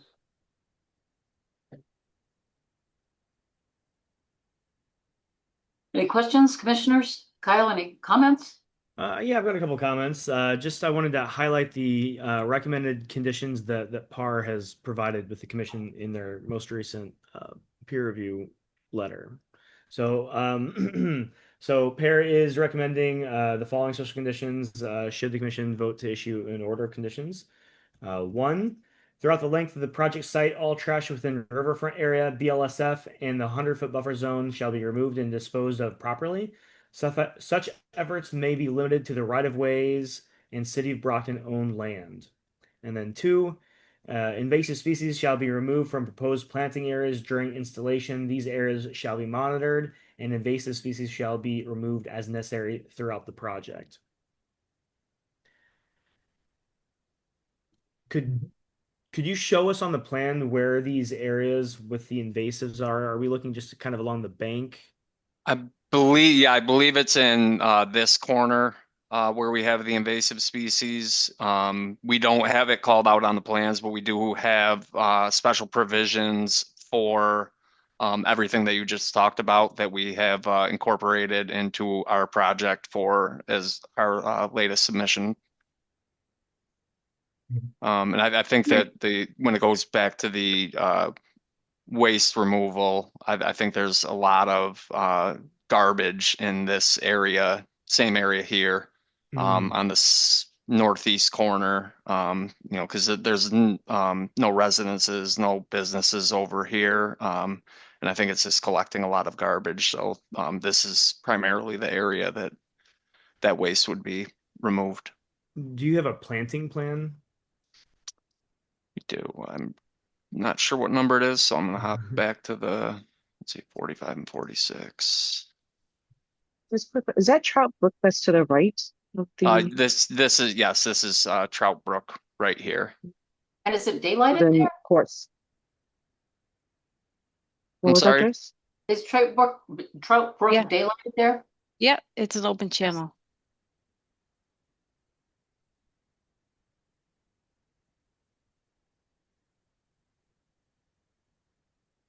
So we do have some plantings in front of the Bat Bus Garage that was done in coordination with Brockton Area Transit, and then we have some in these grass buffers wherever we could get them, some proposed trees, as well as we have loam and seed here on this curb bump out area on both these corners of the intersection, and then some plantings along the east side of Plymouth Street.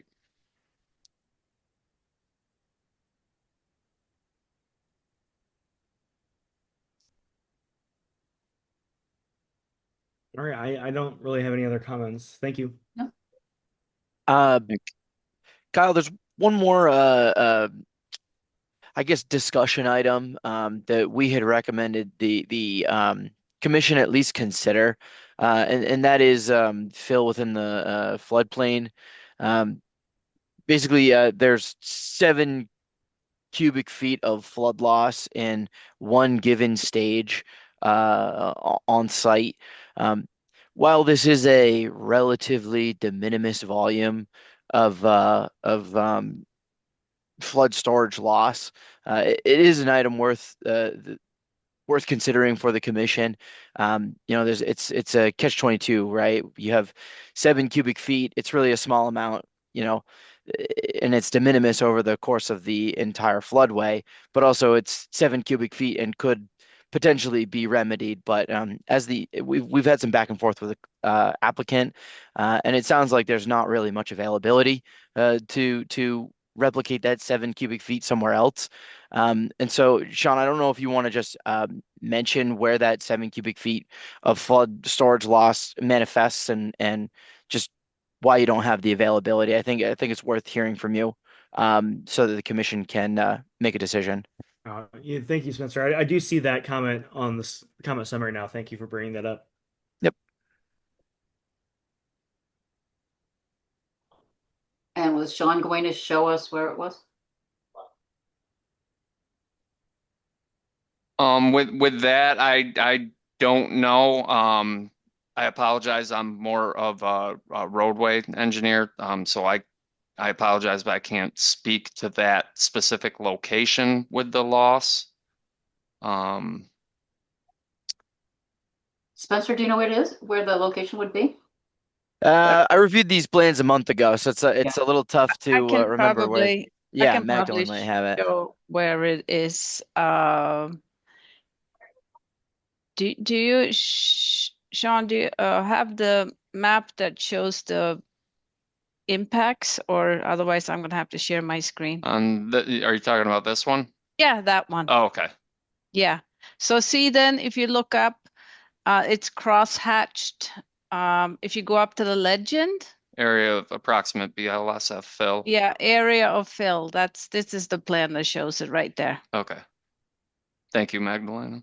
Sure, you're welcome. Yeah. So one of the issues at play, just to help the commission along with this discussion, one of the performance standards associated with flood storage areas is that it's not enough to just have a net positive increase in cut in the flood storage area. It has to be in the same elevation stages as it occurs in. So if you're filling, 20 cubic feet from 70 to 71, you have to cut more than that in 70 to 71. And so I think CDM Smith's argument here was that they don't really have the availability on site or anywhere around the site to be able to cut in this elevation stage to make up that deficit. And that's a claim that I would generally concur with. You can see that the slope here, you have the sidewalk where the fill occurs, and then you have a slope right after it.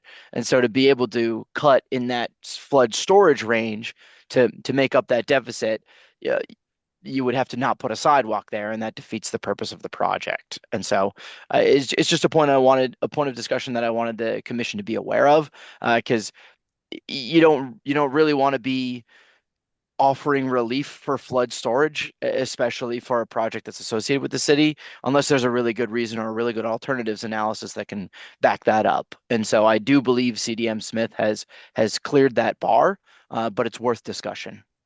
Okay. Thank you. Thank you for bringing it to our attention. No problem.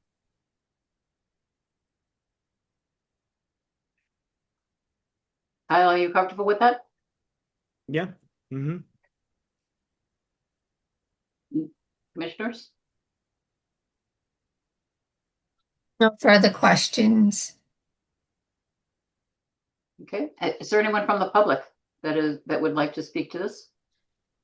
To this intersection, the work of the intersection?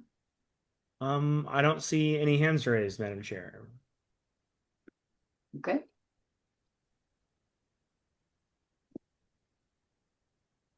Does everyone feel that we're ready to go forward with a close?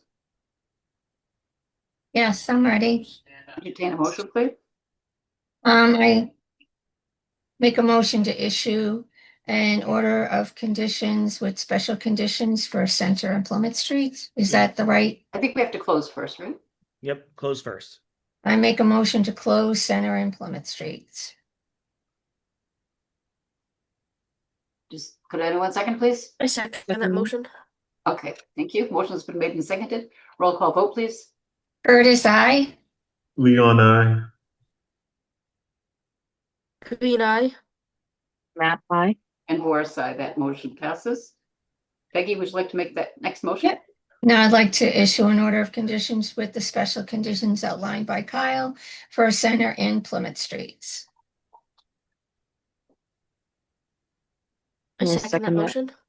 Motion's been made and seconded. Roll call vote, please. Curtis, I. Leon, I. Green eye. Map I. And Boris, aye. That motion passes, and thank you for helping to make our city safer. Thank you so much. Thank you very much. Thank you. Thank you, everyone. Really appreciate your time and consideration. Okay, thank you. Thank you very much. Okay. Okay, next item on the agenda, 195 Bellevue Avenue, Lot 1.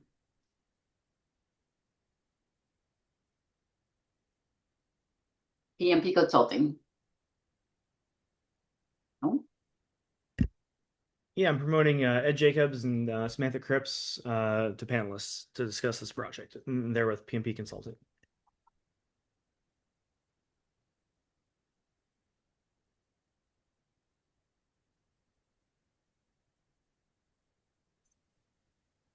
hi, how are you, Hi, Samantha? how are you guys? Good. Hi, Mr. Jacobs. Ed, I think you're muted. Hello, everybody. Hi. All right, so Ed Jacobs, PMP Consulting, and I have with me Sammy Cripps from our office as well. So this would be lot 1. Sammy, can you bring that up? Yep.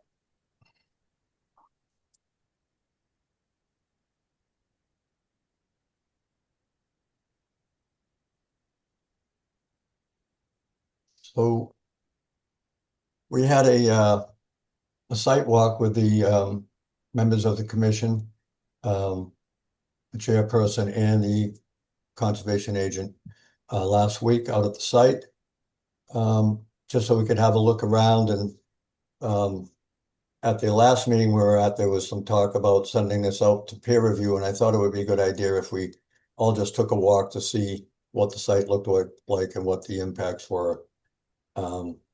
And lot 1, we didn't really walk this much of the property here, maybe down into the wetlands in the lower right-hand corner. We saw that stream, and we saw Brad. That's the other thing. I'm sorry, Brad Holmes from ECR was there as well, walking us through and showing what the conditions were, and the bank from the wetlands up towards a 25-foot buffer, what were upland trees and upland plants, and what were wetlands trees and wetlands plants. But lot 1, there's not much impact from lot 1. I think the reason we didn't go forward with this on an approval last meeting was because we didn't have the plans recorded, so we didn't have a legal lot. Since then, the subdivision plans have been recorded with the Registry of Deeds. So I think this one, I'm just ready to answer any questions that anybody might have. Kyle, do you have anything to add? Yeah, thanks. So yeah, there was so it was a couple things that we were concerned about for this lot in particular. So it was the splitting of the lot, as Ed just mentioned. The other thing was the wetland line was an old wetland line from a previous development several years ago. So we asked that Brad go back out there and refresh the wetland line, and he's done that, and they've submitted a new plan set with the new wetland flag locations on there. So I think both of those issues have been addressed. I did walk this line last Friday while we were out at the site visit with Sam and Ed and Brad. And I think that this portion looks great. I think that the commission can move forward with issuing an order of conditions for lot 1. I do have some questions though, if you would allow me for Ed or Sam. Will there be a basement for either of these? But I guess specifically lot 1 here. Yes. Yes. Okay. Um, are you planning on, and I don't see any like rooftop infiltration systems. Is that something that you're planning on including here, or how are you doing like roof drains? Yeah, we can put in a roof drain infiltration system, Kyle. It's not required by any like local No, ordinance. but I think It's it's just common. It's kind of common. People are doing it a lot now. I just, yeah. with the inclusion of a basement and the rooftop runoff, oftentimes if we have, we've been issuing special conditions when homes have a basement that the sub pump like be tied into that rooftop infiltration unit as well. Okay. So that's something to consider. So and that's really it for me. I just curious about the basement and then how we were handling rooftop runoff. But again, like that's not regulated anywhere locally. So Yeah, but I don't think it's a bad idea, especially, knowing what the soils are up here and the proximity of the wetlands. I don't think it's a bad idea. I know we did those 2 lots up on Arthur Street. We put in roof infiltrators up there. mhm. Okay. Other than that, I think everything else looks good. Only a big, one corner of this lot of the actual development of the home and the deck are going to be within the 100 foot. There's some clearing within the 100 to 50 foot area, but there's no impact beyond the 50 foot. So yeah, the commission can you know decide on whether we want a new plan set to reflect that change with the infiltration, the rooftop infiltration area. We could go either way with that. We could require a new plan set. We could also just have a special condition that states that, like, as that rooftop infiltration unit is being installed, that a site visit be conducted by the agent or whomever to confirm soils and installation location, and just let that be up to the engineers and the developer to where exactly they want to put that. Obviously, it would be within the limit of clearing and the limit of work, probably over to I would imagine, back behind or over to the side of the lot there. But yeah, I mean, so you could require that to be shown on the plans. Oftentimes those things change, when we're looking over at the Quincy Street development that Charlie Macy's doing. All those homes have rooftop infiltration units there. They threw them on the plan, but when you're out there and you're actually doing the work, those things might shift from one side of the home to the other, and it doesn't really matter where they are, as long as the engineers are confident that that is going to work in that location and the soil types match accordingly. So we could go either way with that. Beyond that, and again, that could all be kind of managed through special conditions. Um, then beyond that, as far as other recommended special conditions, is just conservation markers of whatever type the commission thinks is appropriate to be installed along the limit of clearing and the erosion control line there. But that's really all that I've got. I'm open for questions, and we can see if any of the other commission members have any thoughts or concerns or questions as well. Do you expect to be putting in sump pump? No. No. Okay.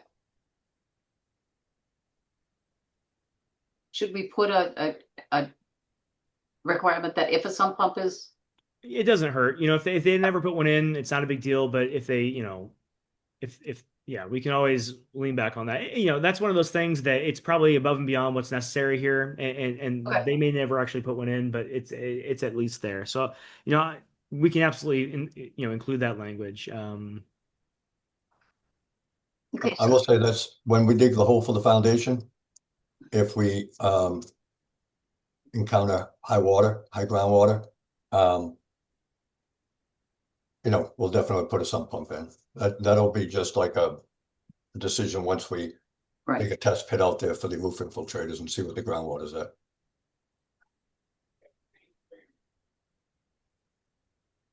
So if you are, then showing where those are draining to would be important, I think. And Yes. then would those infiltration units then show on the final plan? Yes. On the Yeah, final they'd be on the as-built. as-built. On the as-built. Okay. Yeah. Yeah, Okay. the revised plan will show the roof infiltrators and the conservation markers. Yep. Well, we're going to limit use of fertilizers as well, or pesticides. Or That's kind anything. of standard language that we have in most of our residential, developments. That's one of those things. I mean, we can have that language in there, but like, how's that? How enforceable is that? You know, I mean, I think it's good to include that so people are aware that you know there are impacts for fertilizing your lawns, especially when you're this close to a protected resource area. But like, you know, I'm not driving around looking to see if people are fertilizing their lawns. So I think it's fine to include that language, and hopefully people read the order of conditions. And what conservation sites have we decided? What conservation? Yeah, we haven't had that discussion here, and we've previously discussed that, we want to look at this on a case by case basis. On one hand, when we're looking at giant subdivisions, like the one we're looking over at Hammond Street, or when, that one over on Quincy Street that Charlie Macy's doing, they're doing, 20 plus lots. You can spread that cost out, effectively through the homes that that aren't necessarily within the commission's jurisdiction as well. So, that's up for discussion. I think we should decide, um, you know, now it's still relatively early in the night, but conservation markers of some type, certainly, and then that the type of which is kind of up to you all. I think like the granite markers is kind of overkill for this, but I think some sort of substantial marker should be used. I don't know if that's a fence, or what, but that's up for discussion, I suppose. Well, what we've used in other towns, 4x4 pressure treated posts, 3 feet into the ground and 2 feet out of the ground. I don't know if that's something the commission would favor. You think 2 feet out is enough? We can leave it out as far as you want it, but we'll, we do that a lot in Easton, and we leave them up 2 feet. Easton's a little different, but the homeowners don't want it to be intrusive. I just want them to be visible, because I can't tell you how many times they've been totally ignored, which is one of the issues. Yeah, for us. And have you seen, sometimes they put like kind of a vinyl cap around the whatever post that you've got there. Now I think the pressure treated is great. Would you, just out of curiosity, when you're burying the pressure treated wood, are you just putting that and packing like just soil back around that, or are you like putting putting some concrete down there as well? Yeah, no, we usually dig a hole with a post hole digger down about 2.5 feet, set the post in that, and then just tamp down the soil as it goes back in. Okay. It won't be like that fence that you saw earlier in the Oof, yeah. No, I'm just thinking like, pressure treated wood is good. It's better than non-pressure treated wood, but it doesn't last forever. Even pressure treated wood eventually does break down. And it being in direct contact with the soil allows that water contact and allows that to break down faster than if it were in surrounded by, if you just dug and poured concrete in that hole as well. And I'm just thinking too, a vinyl cap over the top of that, the exposed portion of that pressure treated lumber would also potentially increase its longevity too, because that would just protect it from rain and other elements, and that's kind of the big concern. One of the things that the commission is considering when they're talking about conservation markers is that longevity piece. Visibility certainly, but we don't want something that's, and I'm not saying that pressure treating wood's only going to last 3 years, but we want this to be something that is going to be around for a while, and the new homeowner, when somebody moves in here, isn't going to have to replace that after 5 years, ideally. But I'll defer to the commission on all of those things. Those are just kind of thoughts that I've got going around over here. So yeah, so I agree that granite is overkill. And to put a granite post in it and have it noticeable, I mean, it would have to be at least 5-6 feet long. That would weigh about 400 pounds. Concrete, same thing. You'd have to get like a 5-foot post. The only other permanent markers that I can think of is like a 3-inch galvanized pipe with a cap, or PVC. In East Bridgewater, they do PVC and they paint it green. It's not that attractive, but it'll last forever. So I think, did we feel that PVC though would eventually be exposed to the elements and UV and would eventually? Yeah, in my experience, PVC does get brittle pretty quickly, honestly. So I wouldn't recommend PVC, but I think pressure treated, however you want to do that is fine. Some sort of pipe that Ed had mentioned could also work. Yeah. The problem with putting concrete in with wood is the concrete gets under the post. The water, when the pressure treated shrinks even just a little bit, water gets down the post, it runs down the post and it sits in the concrete that's blocking it, and Yeah. it'll rot the wood. So what we do is we put like 6 inches of gravel, crushed stone at the bottom of the hole, set the pressure treated on top of that. So if any water gets down the edge of the post, it goes right through the gravel and doesn't just sit there. Okay. Yeah, I think that's reasonable. Mhm. And we don't necessarily have to iron all this out. I Right. think any of Yeah. these options tonight would work. And we can include a special condition that some sort of marker needs to be installed to be approved by the commission or its agent before installation or something like that.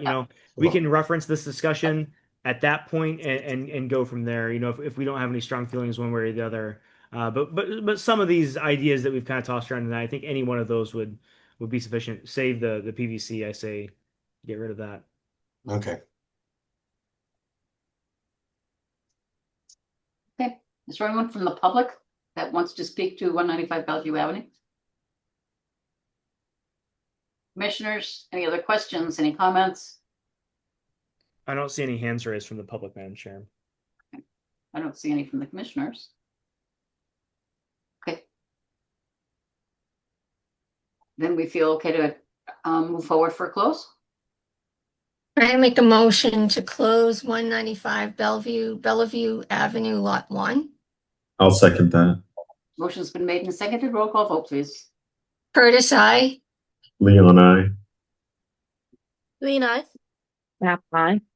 Aye, that motion passes. The next motion would be to issue an order of conditions. I make a motion to issue an order of conditions with the special conditions as outlined by Kyle. 195 Bellevue Avenue, Lot 1. So this would be the standard conditions, correct, Kyle, as well as? Yes, What the would they be? standard conditions that we always include, and then just to clarify for the record and the minutes, what we're looking for as far as the special conditions, in addition to those regular, normal special conditions. We need to work on that naming convention. That's confusing. But that would be that a rooftop infiltration unit be installed, and at time of that installation, that the applicant is responsible for coordinating a site visit with an agent of the commission, whether that be the conservation agent or a member of the commission, to verify the soils are appropriate for that installation, and just the general location, because it's not outlined on the plan here. And then another special condition that says if a sub pump is installed, that needs to also be tied into that rooftop infiltration unit. And then finally would be the requirement for those conservation markers along the limit of work within the areas that are jurisdictional in the buffer zone. So at least within that back portion of the property. And that would be of a design to be approved prior to installation.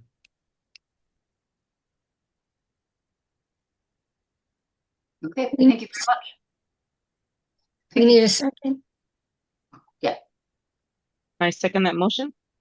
Motion's been made and seconded. Roll call vote, please. Curtis, I. Leon, I.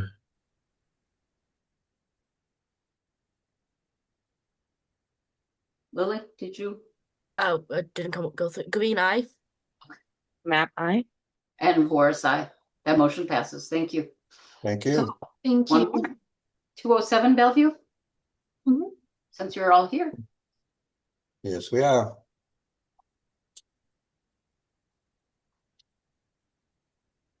Okay, so this is lot 2, 207 Bellevue. This one has a few more moving parts than lot 1.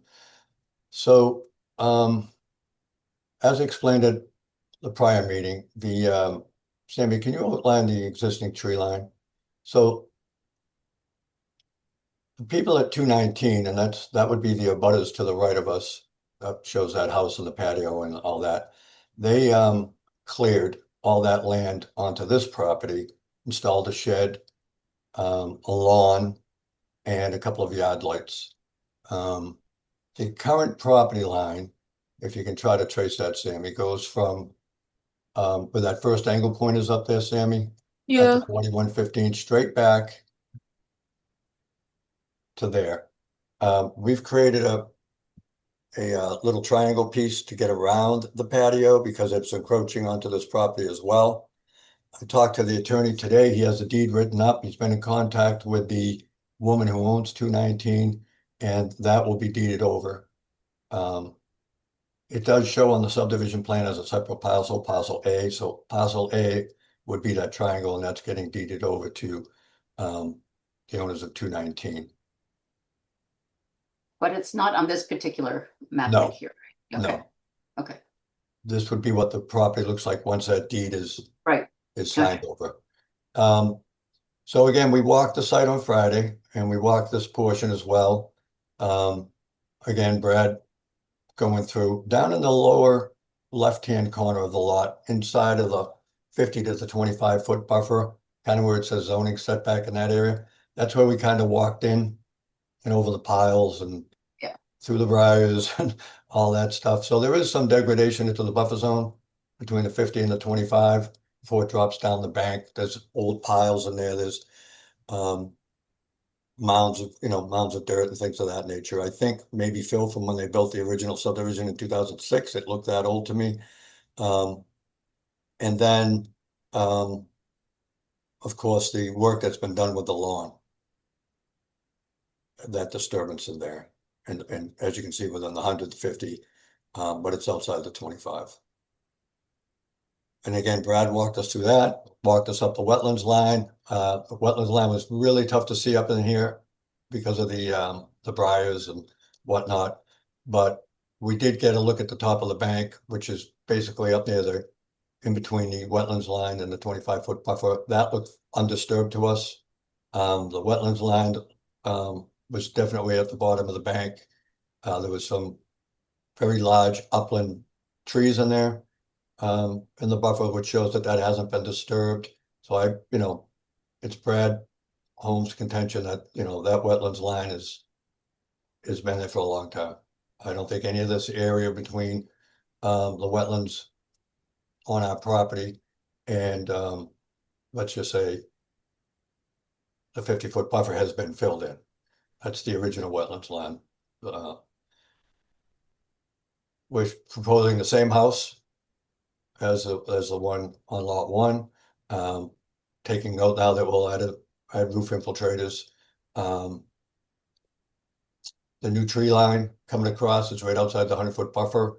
So I would ask that we put the conservation markers on that erosion control line, the new tree line, and then down around the existing tree line. That shed will be moved and over to the property line. And this time I'd be happy to answer any questions. Okay, thank you. Kyle? Yeah, sure.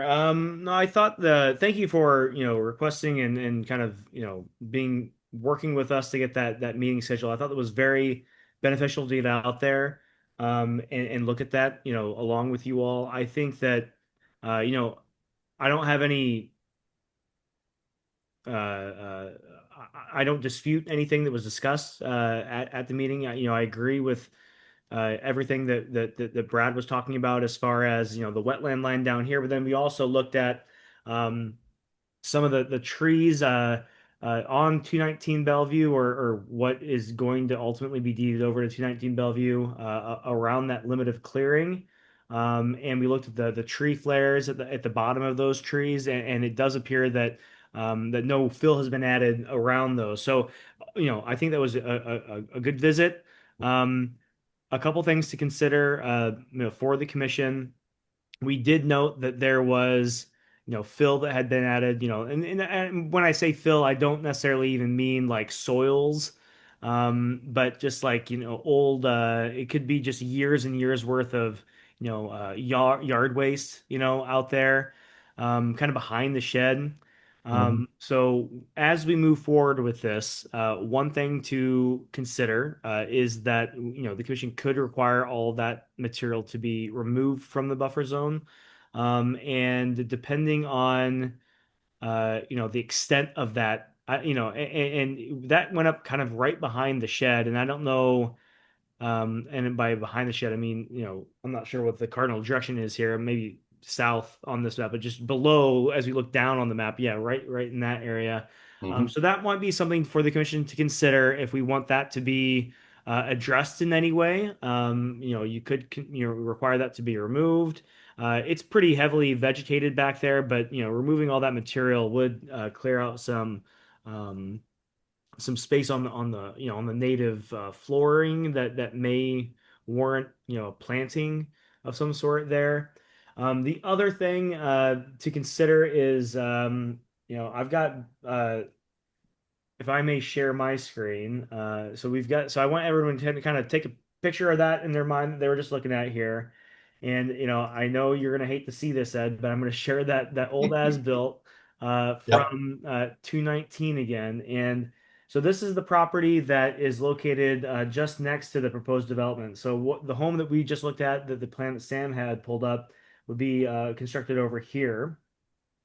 And so this is the as-built for 219 Bellevue Avenue. Now, I recognize that this wetland line on here was delineated in 2026. Okay, so that's a bit ago. And these I think lines. 2006, right? Yes, that's right. Yep. Sorry, it's 2026 today. So 20 years ago in 2006. Now this plan was dated 2017 when the certificate of compliance for 219 Bellevue was submitted to the commission. And I don't know. This is before I joined the commission. I think this is before any of you all were on the commission. But I think this is just the wetland flag that was associated with the original permitting of this dwelling. But in any case, at some point in the past, the commission, whomever they were, thought that the wetland line basically terminated, almost directly behind the existing dwelling here, The directly, deck. I guess Yeah. it's south, 219. directly south to the old existing lot line. Now, we've discussed that there's going to be a triangle portion of this adjacent lot that's going to be deeded over to 219 Bellevue. So this line, doesn't really, well, it exists, but it's going to be inclusive of a new property line over here. Mhm. I'm going to flop. So are you guys all able to see the new development that we were just looking at here? Mhm. Right. Okay. So this is that 219 Bellevue. If you kind of draw that straight back, so the old wetland line somebody thought was somewhere around here.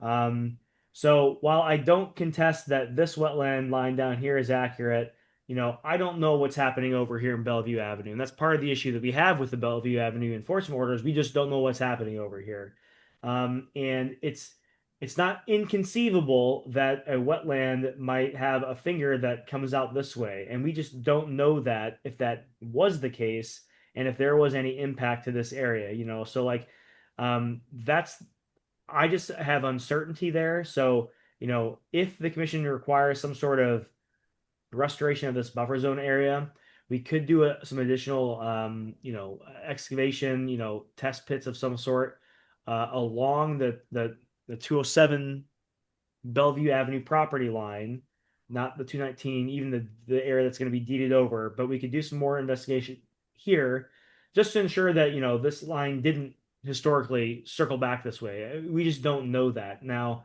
again, Ed, I don't disagree with anything that you all said when we were out there. I think that the wetland line down here in the southern portion is accurate. And I think that the trees up here by this area seem to be undisturbed, but if you look back over here, um, you know, and it's even more apparent if we were to waste our time and look at Google Earth, but this all used to be wooded and stuff, and they went in, they cleared all this area and they converted it to the lawn. And I just don't know. I'm not confident that there was no impact in this kind of portion here, and that would translate to this portion, which is not part of the property in question. But I would be much more comfortable if and again, this is completely up to the commission. I think that uh, the site walk was compelling, but because we have other enforcement issues over here, I'm personally not comfortable signing off on this as is currently. I think that if the commission were to require some sort of buffer zone enhancement here with all that fill material that's been put in, while we're determining the extent of that fill, because we weren't really paying super close attention to how large of an area that was. We would want that to be depicted on the plan, assuming the commission goes forward with this, um, so we can document what areas need that replication, or not replication, but restoration.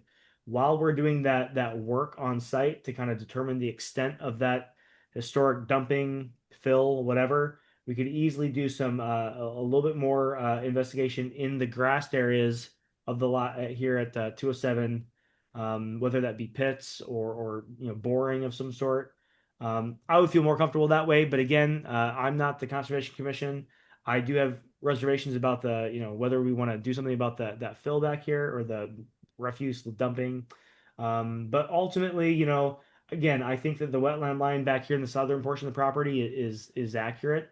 And I don't really contest anything that was said at that site visit. So ultimately, I'm going to defer to the commission on how you all want to move forward. Um, and then we'll go from there. I think that Ed mentioned, limited work markers along this area, which is the new clearing, and then just along the old tree line. I think that's fine. I think that, yeah, I mean, it's really kind of up in the air. No, sorry, that's not. Scratch that.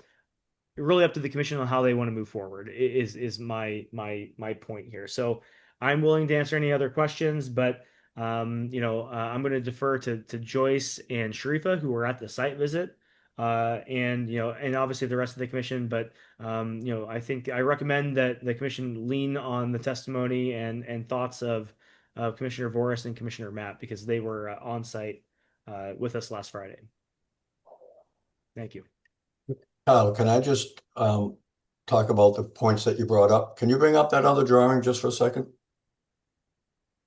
All right, so if you look at where the line, you're talking about where the line is, it is right behind the house, right? Mhm. And then go back to our drawing. If you look right directly behind the house and you continue that line out, I don't see where doing test pits on our property are gonna do any good, because even on that other plan, it's showing that it's outside the wetlands. Yeah, I Where that mean, line is going. right, and this is complicated because there's kind of an active enforcement action against Yes. 219 Bellevue, right? Yep. And I recognize that when we're looking at this permitting, we're only looking at the property at 207. So because there was all this, this plan, this as-built plan also doesn't show what the wetland does as it moves over onto your property, right? We're Yep. just not, we're not, we don't, and it's very conceivable that, I don't think that this probably went straight across over here. You look at this wetland line, the limit of disturbance is kind of where this tree line is. And I don't disagree with any of this wetland line down here. I don't think that this wetland line at the southern portion of either of these lots has shifted in the last 40 years, right? Mhm. But this could easily loop back over here towards the vernal pool and then pick back up by the intermittent stream, and we don't know that. But I Right. also, again, this is just an abundance of caution, Ed, because there's an active enforcement action here. I think that just I would sleep easier at night. But again, it's totally up to the commission. I think you've got a valid argument um, that you're making here as far as the impact of this area. We're looking at the wetland line potentially. It would be somewhere around here where that Mhm. terminated on the other plan. And you're Right. right, that's 30 feet from your property line. So, Right. if the commission decides that they don't care to investigate anything along that line, I think that's totally fine. I think it's a justifiable position to have. They just need to have that discussion, and they need to have that position. Yep. So I think that's certainly as justifiable as requiring the test along that property line. I'm just Okay. coming from a place of abundance caution, and noting that we have an active enforcement action against the abutting property, and just to Right. cover the commission's bases here as they move forward with that enforcement piece. Okay. You know, And the other thing was as we all know of the behind the shed, um, the mounding and all of that, the fill. I would just put out there that, I think the best way to handle that would be to go in and take a lot of that stuff out by hand. I think if we brought a machine in there, we'd do more damage um, than would be worth to bring a machine into that buffer zone. It was heavily wooded, but there is a lot of yard waste that's accumulated in there. And I just think if we had people go in there with hand and, by hand and drag that out and dispose of it, I think that would go a long way. Do you think it's just yard waste? Because it almost seemed like fill that had been pushed from the other, from the other site when that other house was being built. Yeah, I either don't that, know just how deep is that fill and how yeah. much of that And disturbed that's what the I'm getting area? at though, Joyce, is that if we bring a machine in and get those mounds out of there, right? Yeah. We can take off the top cover and all that, but there's probably critters living in those mounds and everything else. I mean, how much damage you're gonna do. Um, I can see going in there and getting all of the branches that have been thrown in there and clean it up. You know what I mean? But Yeah. I think it'd do more damage than it would be worth. So I have not had a chance to upload these photos to the Google Drive, so I can't share them at this meeting, but I'm looking at photos that I took at our site visit last week, and Mhm. within that yard waste, um, There were some tires. some tires. I'm looking at some chain link fence that was buried there. So, and it's right against a tree, and it's probably below, I don't know, 2 or 3 feet of additional yard waste. So I think there's other stuff buried in there too. Yeah. Okay. So I think that whether we take that out via hand, or if you do need more heavy equipment, I think you have pretty easy access through the cleared area. But in any Yeah. case, I do think that now that I'm looking at this photo and I see this chain link fence half buried under this area, I will upload these photos hopefully the next day or two when I've got some time, and I can maybe even send them over to you, Sam and Ed, just so you can see Okay. them. But I do think that it may be worthwhile to consider, documenting the extent of that area where Mhm. that fill has been at. I mean, I say fill, I don't mean necessarily like soils, but where that debris has been deposited back there over time, yard waste, Yep. trash, whatever all that is, pulling all that out, getting that down to like the native substrate. And then depending on the area that we're clearing there, you're going to have like there's nothing growing currently from the native substrate where this fence piece is. Mhm. That may require a restoration plan, and Brad can throw that together pretty quickly for you. Um, but we need to document the that area that this has been happening, so we know what type of how large of that restoration piece, as we move forward, and then we can just tie that into the permitting here. And I'm going to defer to the commission. I can go either way on any sort of exploration of the soils along the property line. I mean, Ed, you've got to. I don't disagree with your argument, but if I was in your shoes, I'd be saying the same thing. But Mhm. my responsibility is kind of coming at this at a different angle from you. So and that's all that I've got there. So Okay. yeah. Sharifa? I mean, with the removal of the debris, I'm good with it. I said, picking up by hand. I'm not really sure about the line, oh my gosh, I'm sorry, I'm blanking out right now. The line that's on the 219 property. Mhm. I'm not really sure what to do with that one. I think that area around the shed really, that once the shed is removed, I think Mhm. all of that area really does have to be cleaned up. And is it that big a lift to do a couple of test drill And things? on that point, like Ed, I this is also potentially advantageous for whomever ends up purchasing this development that you're doing here at 207. So let me just run you through a hypothetical, okay? Let's say that, the commission, works with 219 Bellevue Avenue and, through some sort of enforcement action, whatever, and they do document wetland impact over on that property, and it goes up right to your property line, and then, this is 10 years down the line, okay? After you've already built this construction, somebody's already moved in here, and then we're doing, work over at 219 Bellevue, and we discover that, yes, they have actually filled wetland over here conclusively, and it goes all the way up to the property line. There's legal argument that the abatement for that will require action within 207, and I don't want to see that happen. I think that if we can get a clean cut between these two issues, that's just beneficial for whomever ends up buying 207 Bellevue. Now, again, I don't necessarily think that you're incorrect, but I'd like to be sure that you're correct, is kind of my stance here. But, again, I'm gonna stop saying that, and I'm gonna defer to the commission to how they want to move forward.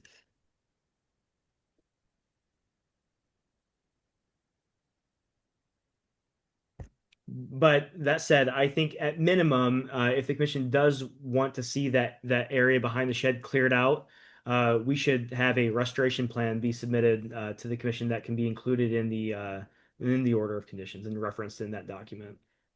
So which would mean we would just continue for one more month, correct? For this. Well, yeah, assuming Brad can get out there and kind of document the impact of the area behind the shed, and See exactly what, yeah. Yeah, see exactly. I mean, it seemed to be pretty significant as far as like square footage of area coverage of that debris that had been deposited back there. So that might be this. I guess I'm not. Oh yeah, I'm sharing screen. Yeah, like this whole area back here. That's a significant enough area that we should do more than just throw some upland conservation seed mix back there. And call it a day. No. I think getting it down to native soil seems to be.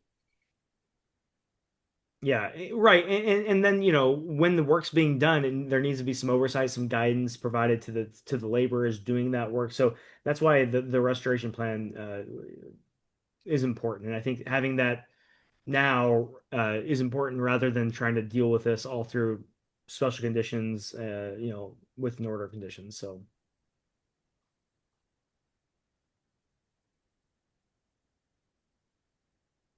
Peggy, Lily, Leon, any questions or comments?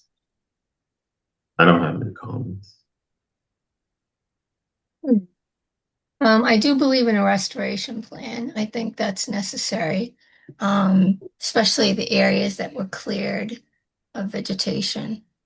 I'm not too concerned about the property line, but I am concerned with the dumping on the property, and that should be removed and as much as possible get down to the natural soil.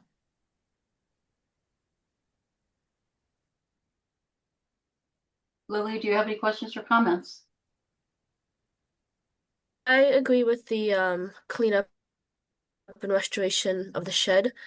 I mean, test pits would be nice, but if they don't want to do test pits, we could adhere to what they want to do. And if it becomes a problem in the future for some reason, then no, we did try to push for test pits. yeah, I think that's reasonable.